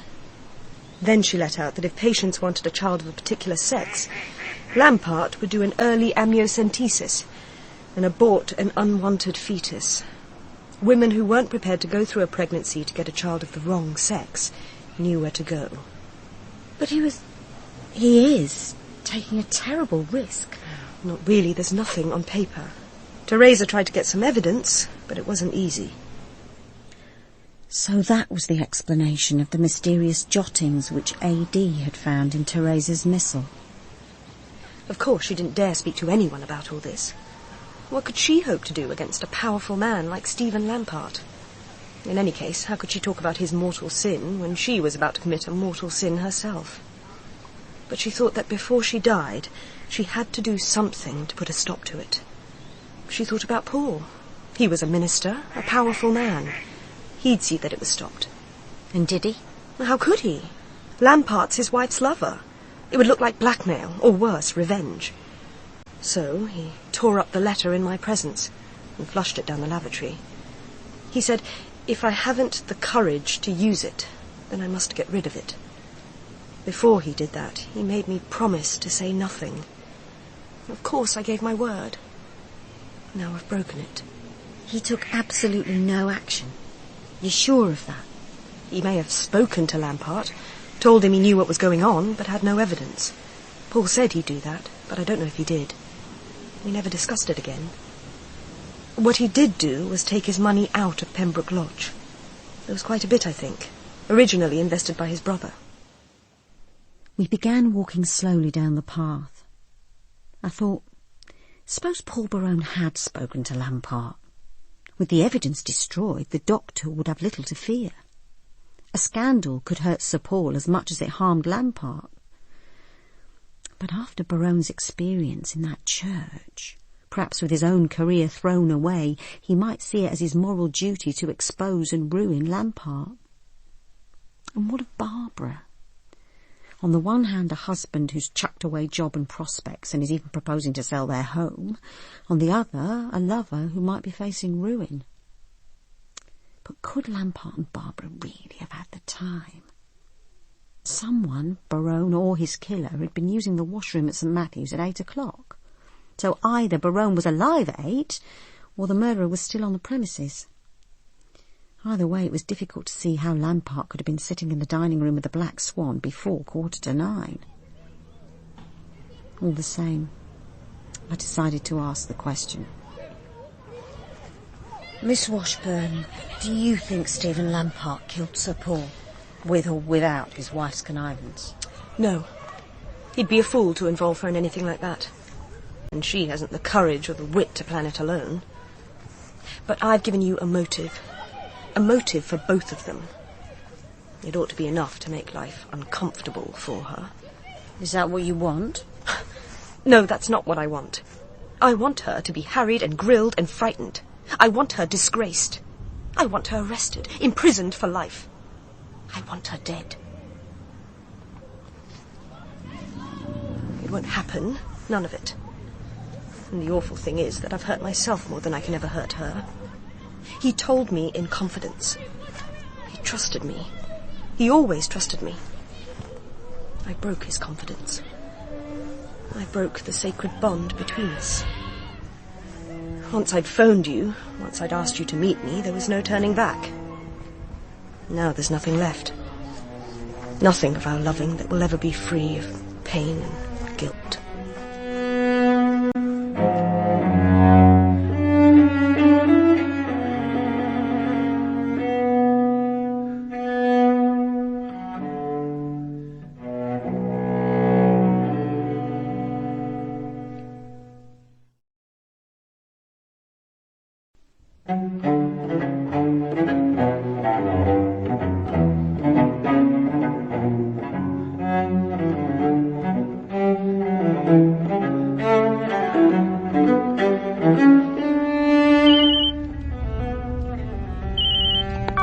Yes, Kate.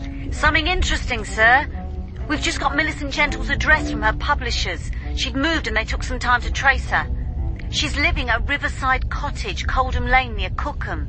I've looked it up. Coldham Lane runs almost opposite to the Black Swan. She must have given Sir Paul her book on August the 7th. Seems likely. Ring her, Kate. Ask if she'll see us tomorrow morning.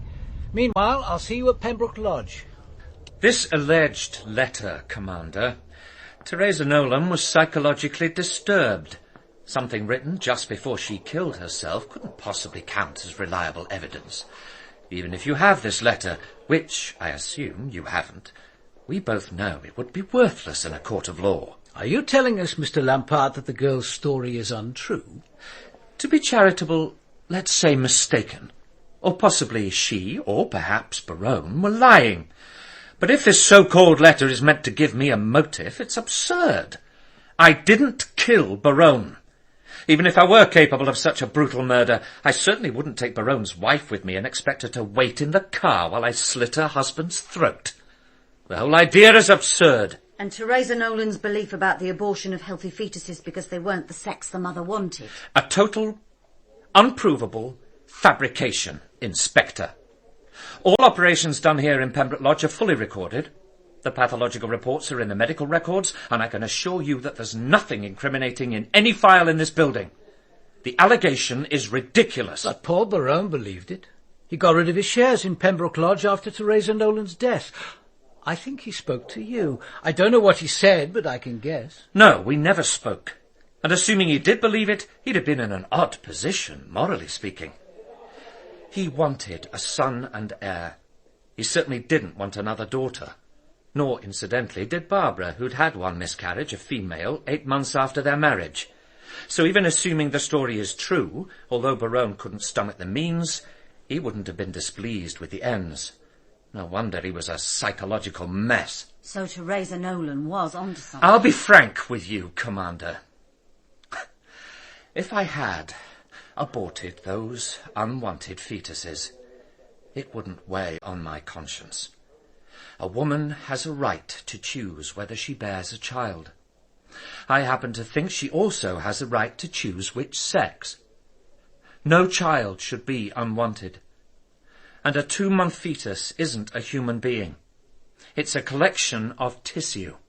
In my book, we've the right to do anything we can to make human life more agreeable, safer, less full of pain. Provided, presumably, we don't hurt other people and the act isn't illegal. Getting rid of an unwanted fetus hurts no one. But aborting a fetus that's not wanted because of its sex, that's certainly outside the law. It was practically a confession, sir. He was justifying it. But we'll never be able to use it in court. And it was a confession to medical malpractice, not murder. Well, what about the murder, sir? Oh, Lampard had means and motive, and he's got the knowledge and the arrogance to think he can get away with it. But what about opportunity? He was at the Black Swan just after 8:30. Yeah. That water flowing from the vestry waste pipe at 8 o'clock. Are we being misled by that? If Berowne had died at the earliest possible time... At 7 o'clock, isn't it, sir? That's right. What happens to Lampard's alibi then? Someone was responsible for the tap running in the church kitchen at 8 o'clock, but who? And whoever turned it on, did the same person turn it off? Tuesday morning couldn't have heralded a better day for a drive out of London. If Kate thought we'd drive straight to Riverside Cottage, I disappointed her. The road passed the Black Swan, and when we reached it I stopped and turned into the car park. Opposite, and about 20 yards downstream, I could see a bungalow. This, I guessed, was our destination, and I knew, too, that that's where I'd find the clue I sought. As we looked, the dumpy figure of a woman came out of the side door and made her way to the landing stage, a dog trotting at her heels. She lowered herself into a dinghy, cast off, and began rowing across the river towards the Black Swan. You must be Miss Millicent Gentle. If so, we're on our way to see you. This is Inspector Kate Miskin. Hello. I'm Adam Dalgliesh. I wasn't expecting you for another half hour, Commander. How pleasant to meet you like this. I'd row you across, but it would have to be one at a time, and that would be rather slow. I'm afraid it's 5 miles by road, but perhaps you have a car? Indeed we do. Then I'll be waiting for you. I'll see you in about 10 minutes. When Miss Gentle opened her door to us, we walked into cheerfulness and light. The dog, Makepeace, slumped down in front of the empty stove and heaved a malodorous sigh. Miss Gentle poured us coffee. How did you find me? It was the book you autographed for him on the 7th of August. Of course. We need to know exactly what happened that night. You did see him? Oh, yes. Let me explain. I get on very well with Mr. Jean-Paul Higgins, and having a big restaurant just across the river rarely bothers me. His customers are usually no trouble. But on that night, there were young people shouting and screaming. I was trying to work, and it got very irritating. So I went out to the bank, and I could see that there were 4 of them in a punt.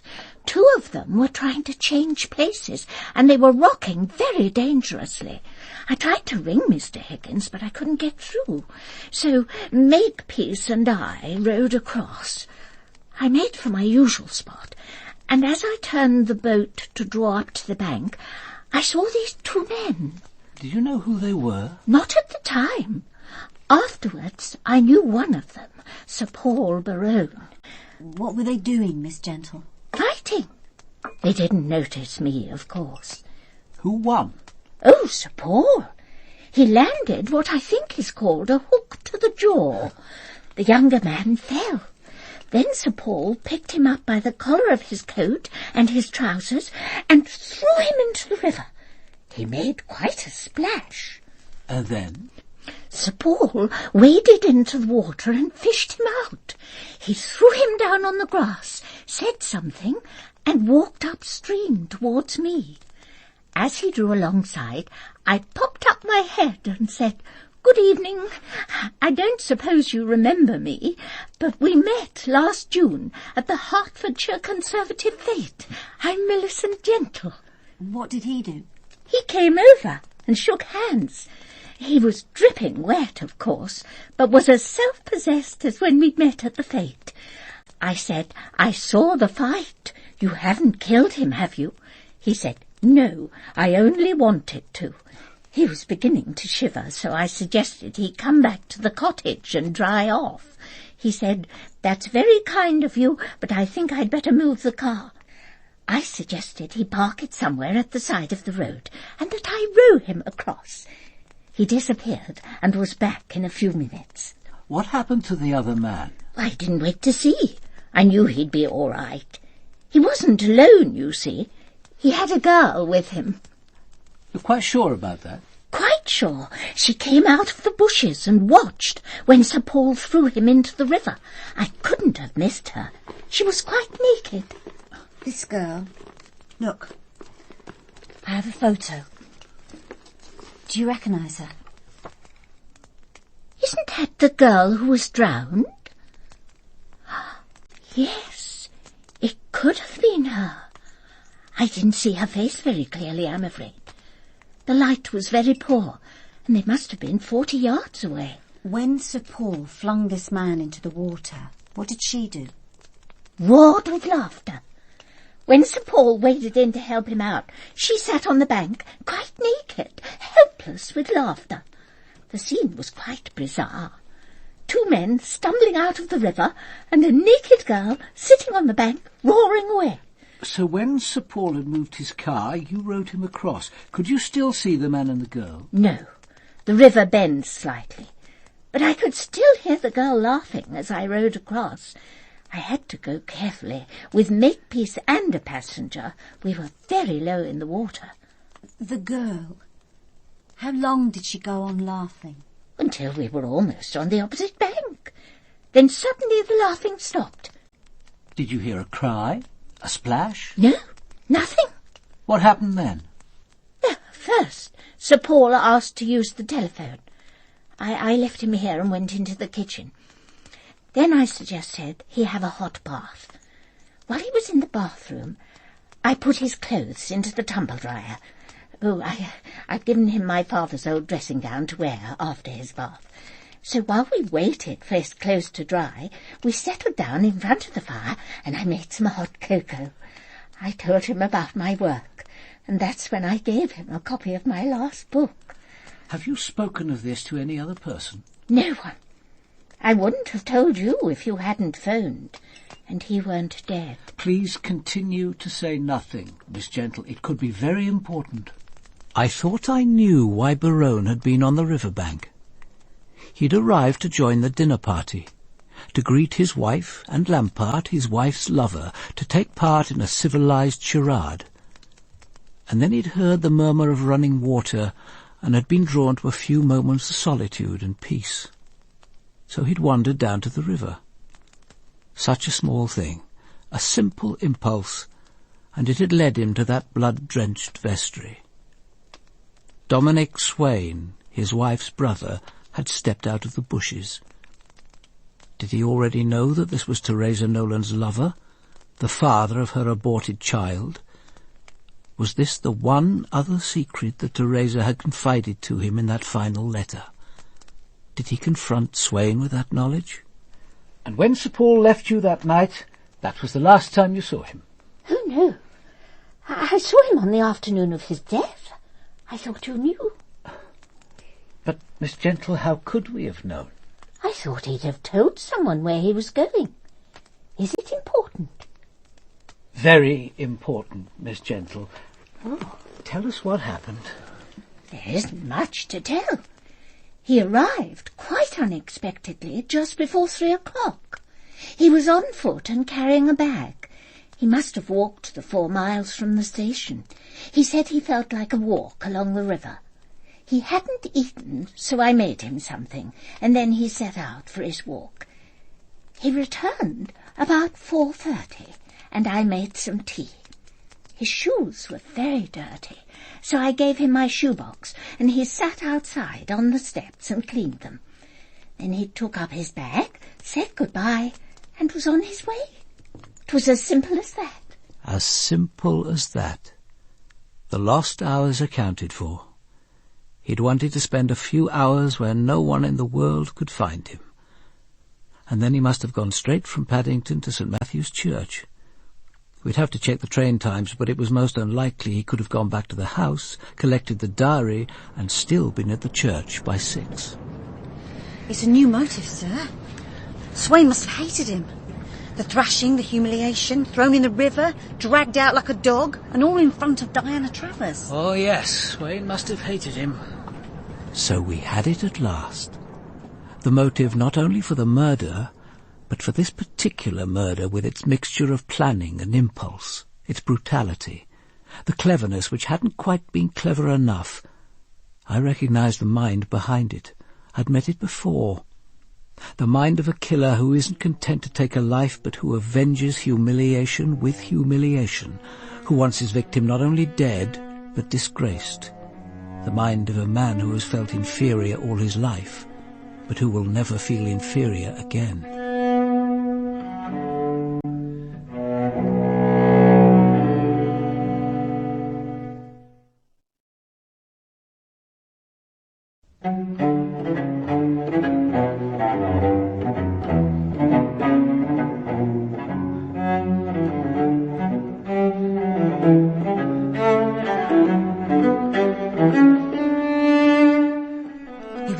Surprise when Miss Emily Wharton suddenly appeared in Scotland Yard asking to see me.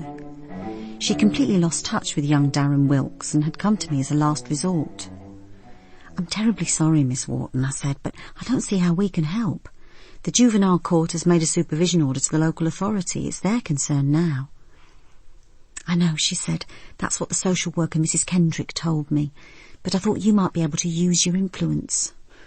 We have no influence, Miss Wharton, not in this. Oh, please, Inspector, I'd be very careful. I wouldn't talk to him about the murder. Only I'd feel so much better if I could just see him again, just to know that he's all right. I thought for a moment. I don't know where Darren's living, but I do remember his school, Bollington Road Junior. Do you know it? Oh, yes, she said. I can get there.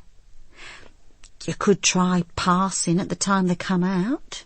If you met him accidentally, I don't see how social work could object to that. Greatly cheered, Miss Wharton said goodbye to me.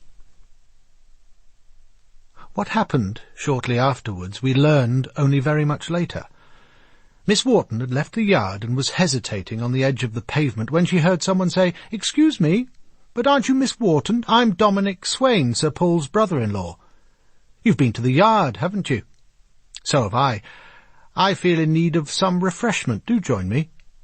Before she knew it, Miss Wharton was sitting in the bar of a nearby hotel, sipping a medium sherry. Swain lifted his G&T. "Cheers. I'm in need of this after the grilling they gave me. I suppose they've been questioning you about the murders, too. Did they give you a bad time?" "Oh, no, it wasn't at all like that." And Miss Wharton explained the purpose of her visit, telling him all about Darren, how they'd visited the church regularly, and how they'd been the ones to find the body. "You know," she said, a second sherry miraculously in her hand, "I had a feeling while Darren and I were sitting there in the church waiting to be interviewed that there was something the boy knew, something he was keeping back, something that he was feeling, well, perhaps a little guilty about."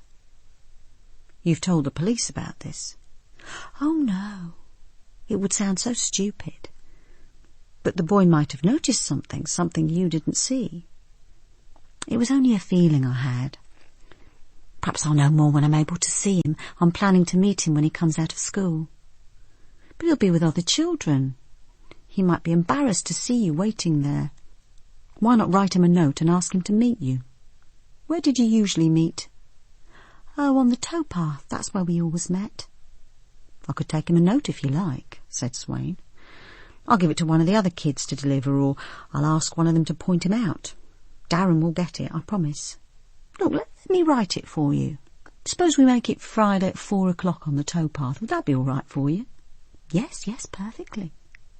Swain wrote quickly, folded the paper and put it in the envelope. "What's his surname?" "Wilkes. He's Darren Wilkes. And the school is Bollington Road Junior. It's near Lisson Grove." He wrote the address. Then they finished their drinks, and Swain insisted on summoning a taxi and paying the driver to take her home. After the taxi was out of sight, he took the message from the envelope and reread it. The time and place were exactly as he'd said, but the date wasn't Friday. It was the following afternoon, Thursday, and it wasn't Miss Wharton who'd be waiting on the towpath, but Swain himself. What a fiasco, Kate. Swain just sits there, with his brief by his side, smiling. "I was with Miss Matlock all that evening. If you think otherwise, prove it." "Yeah, he's a cool one." "I think it's back to Miss Matlock. If we can't break him, we'll have to break her. We've simply got to overturn that alibi of his." "More than that. We must find some physical evidence." No, the thing is that Swain's confident the evidence doesn't exist. He can see that our whole case is circumstantial. If we'd got something stronger, we'd have produced it by now, and he's actually saying what other people are thinking, that Berowne got Teresa Nolan pregnant, rejected her, and killed himself, partly out of remorse, and partly because the dirt in Paternoster Review warned him that the scandal was about to break. My God, Kate. I hope the old man hasn't got it wrong. "Dear Miskin. All right. I'll come now." What's the matter? "It's my grandmother. She's been mugged. That was the hospital. They want me to collect her. I'll have to take the rest of the day off." Can't they get someone else to cope? "There is no one else." Ah, Commander Dalgliesh. How kind of you to come. Good evening, Father. I just have to clear the offertory boxes. Not that I expect to find much. Some small change. Good gracious. 6 £1 coins. We never did as well as that before the murders. Come with me, Commander. There's just the box in front of the grill. Ah, Miss Wharton. Hard at work as usual? There's never as much in here. Miss Wharton, who'd finished straightening the chairs in the Lady Chapel, came bustling up. "I don't expect there'll be more than 80p," she said. "I used to give Darren a 10p piece to light a candle, but really no one else uses this box. He loves stretching his hands out through the grill and striking the match. It's funny, but I'd forgotten about that until now. I suppose it was because he didn't have time to light the candle that dreadful morning. There it is, you see, still unlit." Only 7 coins this time. And a button. Rather an unusual one. It looks like silver. Miss Wharton peered closer. "That must have been Darren," she said. "How naughty of him. I remember now he bent down by the path. I thought he was picking a flower. It really was very wrong of him to steal from the church. Poor child, it must have weighed on his conscience. No wonder I thought he was feeling guilty about something. I'm hoping to see him tomorrow. I'll have a little word about it." And she bustled away. May I see the button, Father?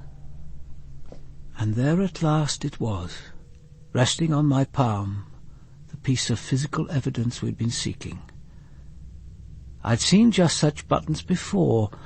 They were a feature of the Italian jacket that Dominic Swain had been wearing the first time we'd seen him. A single button, so small a thing, but so vital, and we had 2 witnesses to its finding. I stood looking at it, and there came over me a feeling not of excitement or triumph, but of immense weariness, of completion. When was this box last cleared, Father? 2 weeks ago. The morning of the day Sir Paul was murdered. I'm afraid I forgot to empty it last week. Father Barnes, I'm going to place this button in one of the envelopes from the little vestry. I'll then seal it and ask you to sign across the flap. Of course. Then this button's important? It's a clue? Yes, it's a clue. But do you suppose the owner will come looking for it? I don't think for one moment that he's missed it yet. I saw the owner wearing the jacket after the murder, and it seemed to have all its buttons. My guess is that this is the spare originally sewn inside the jacket on a tag. It must have worked loose. It was Sarah Berowne who let us in. Without speaking, she led us across the hall to the library. Lady Ursula and Barbara Berowne were seated at the table, which was stacked with letters and documents. Barbara Berowne was painting her nails, impervious to her surroundings. Have you seen a button like this, Lady Ursula? Not to my knowledge. Looks as though it came from a man's jacket. Probably an expensive one. And you, Miss Berowne? Let me see. No, it's not mine. That wasn't my question. I asked if you'd seen it or one like it. If I have, I can't remember. I'm not very interested in clothes. Why not ask my stepmother? Barbara Berowne glanced up and denied ever having seen it. I knew she was lying, but not, I thought, through fear. For her, lying when in doubt was the easiest response, a way to postpone trouble. I turned to Lady Ursula and asked to speak to Miss Matlock. When Evelyn Matlock came in, she stood for a moment, her eyes fixed on Lady Ursula. Then she marched over to me and stood stiff as a soldier on a charge. Miss Matlock, I'm going to ask you a question. Please think carefully before you answer, and then tell me the truth. Have you ever seen this button, or one like it? Come closer, look at it carefully. When did you last see a button like this?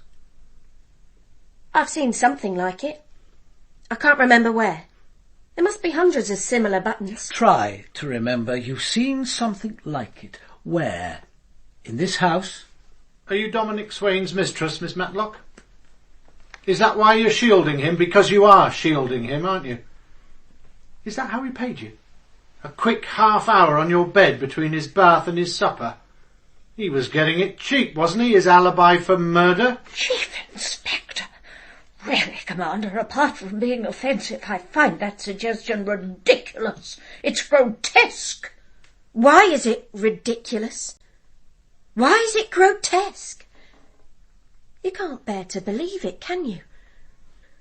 You've had lovers enough in your time, everyone knows that. You're notorious. Well, you're old now, crippled and ugly, and no one wants you, man or woman. And you can't bear to think that someone might want me.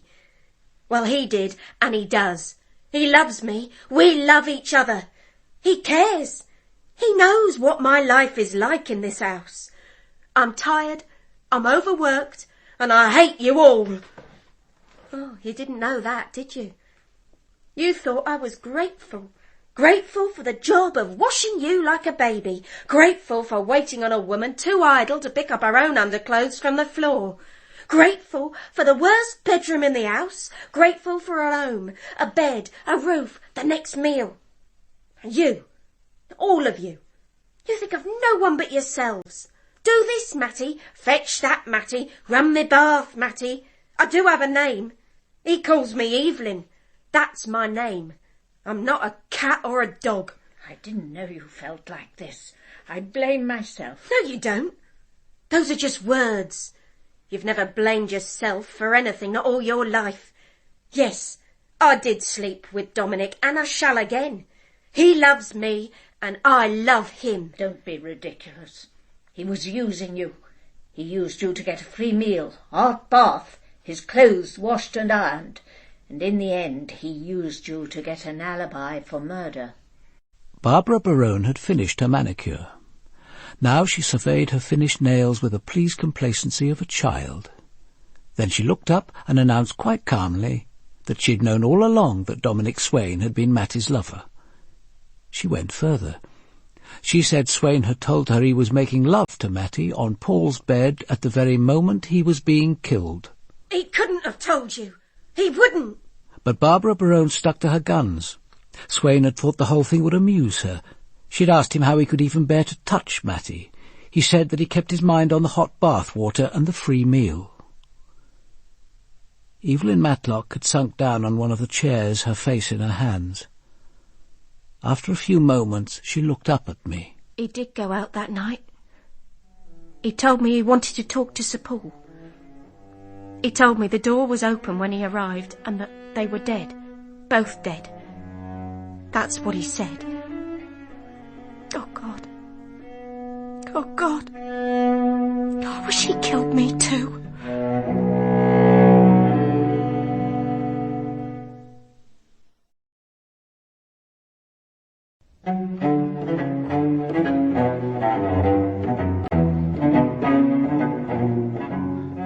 Evelyn Matlock began crying, great sobs that seemed to tear her chest apart.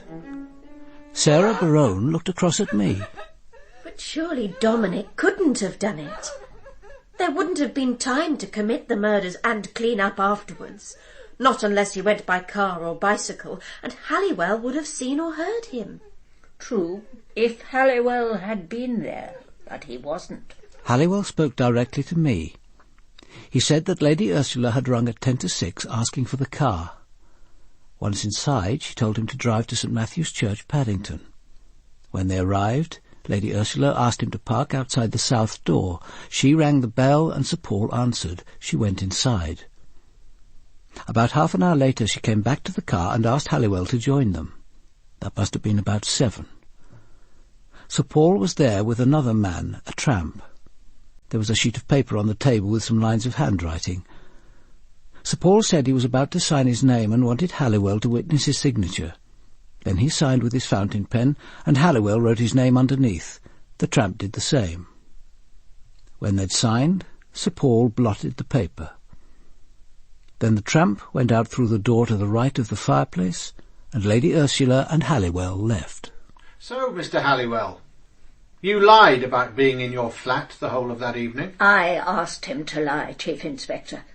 What happened between me and my son in that vestry wasn't relevant to his death. My son was alive when I left him. I asked Halliwell to say nothing about our visit. We'd almost forgotten Barbara Berowne. It isn't true! Dominic didn't do it. Can't you see? Matt is jealous because he never really cared for her. How could he? Look at her. And the family have always hated him and me. As for you, you never wanted him to marry me. I was never good enough for your precious sons, either of them. Well, this house is mine now, and I think it would be better if you left. You think this house is yours? Allow me to correct you. What my son signed in the vestry that night was his will. You are adequately provided for, but this house, indeed all his property, is left to me, in trust for his unborn son. If that child does not survive, it comes to me. You see, Commander, I went to make sure that my son knew about the child and whether it was his, and to ask what he intended. I said, if she's carrying your child, I want to ensure that he's born safely, and I want to safeguard his future. If you should die tonight, she'll inherit everything, and your child will have Lampart as a stepfather. Is that what you want? Without speaking, he sat down at the table and wrote out the will. Just 8 lines. A reasonable income for his wife, and the rest in trust for the child. Lady Ursula, you have lied consistently. You concealed vital information, knowing full well that you could be helping your son's butcher go free. But that wouldn't have mattered, would it? Not if your daughter-in-law produced an heir. A legitimate heir, Commander. Miss Matlock, Dominic Swain used the affection you had for him to make you lie for him. That was a betrayal. But what you felt for him, or he for you, that's your own business. He did need me. He never had anyone else. It was love. It was. You once asked me whether I missed a box of matches from the kitchen. Well, I did. He must have taken the box with him when he left. When he arrived that evening, did he go alone into any part of the house? Only to take his toilet bag into the bathroom. That means he could have gone into the study. When he came back, was he carrying anything? Only his evening paper folded over. Could he have been using it to conceal the diary from the study? I suppose so. I believe we're finished here. Before you leave, Commander, I think you should know that a gun is missing from the study safe. It belonged to my elder son. And I think you can assume that Dominic Swain knows the combination of the safe. My son changed it 3 days before he died. He had the habit of noting the new combination in pencil on the last page of his diary until he was sure that he and I had memorized it. His practice was to circle the digits on next year's calendar. That was the page which I think you showed me, Commander, had been torn out. I had left Father Barnes with thunder rumbling in the distance. He began locking the dark and empty church. He moved into the passage. Behind the grille was a young man, fair-haired, chisel in hand, and the collection box gaped open. If you're looking for the button, my son, you've come too late. The police have found it. No, my son. Please! From the moment I walked into the casualty department and saw my grandmother, small and frightened, I knew there was no longer any choice. I said, "It's all right, Gran. You're coming home with me." The next day was hectic. It was after 6 before I was free to set off to the supermarket. I needed enough food to leave ready for the next 3 days, for I certainly hoped I'd be able to get back to work the following morning. Suddenly the reality of the situation struck me. My Gran and I were locked together now until the old lady died. I let myself into the flat and, as always, turned the key in the security lock. The flat seemed unnaturally silent. Suddenly small facts came together, and even as my hand touched the handle of the closed sitting-room door, I knew with absolute certainty that something was wrong. He'd gagged her and tied her to one of the dining chairs with strips of white cloth. He himself stood behind her, eyes blazing, holding the gun with both hands, his arms stretched rigid. As our eyes met, he lowered the gun and placed it against Gran's head. "If you want any cooperation from me, take that gag off. I guarantee she'll make no noise." Right, well, come and take it off yourself. But be careful. Gran, not a sound. If you do, he'll put it on again. Promise? Okay. You'll be all right.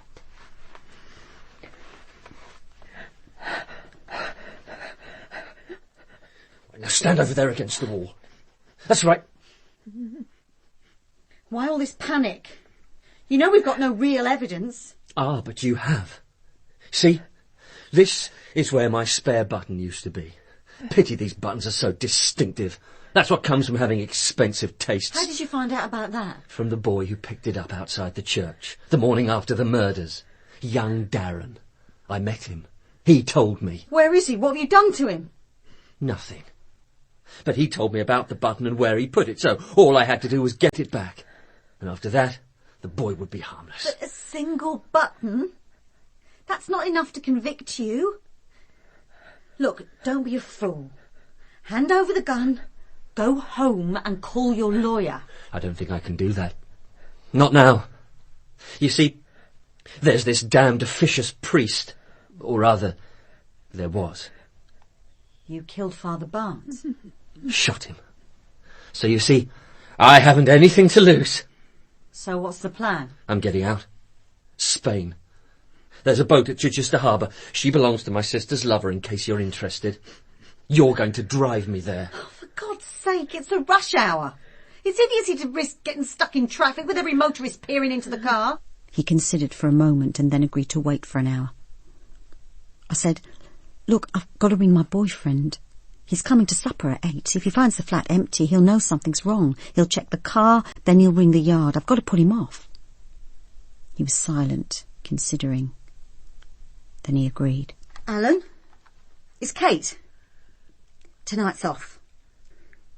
Now, don't ring back. Just come tomorrow if you feel like it.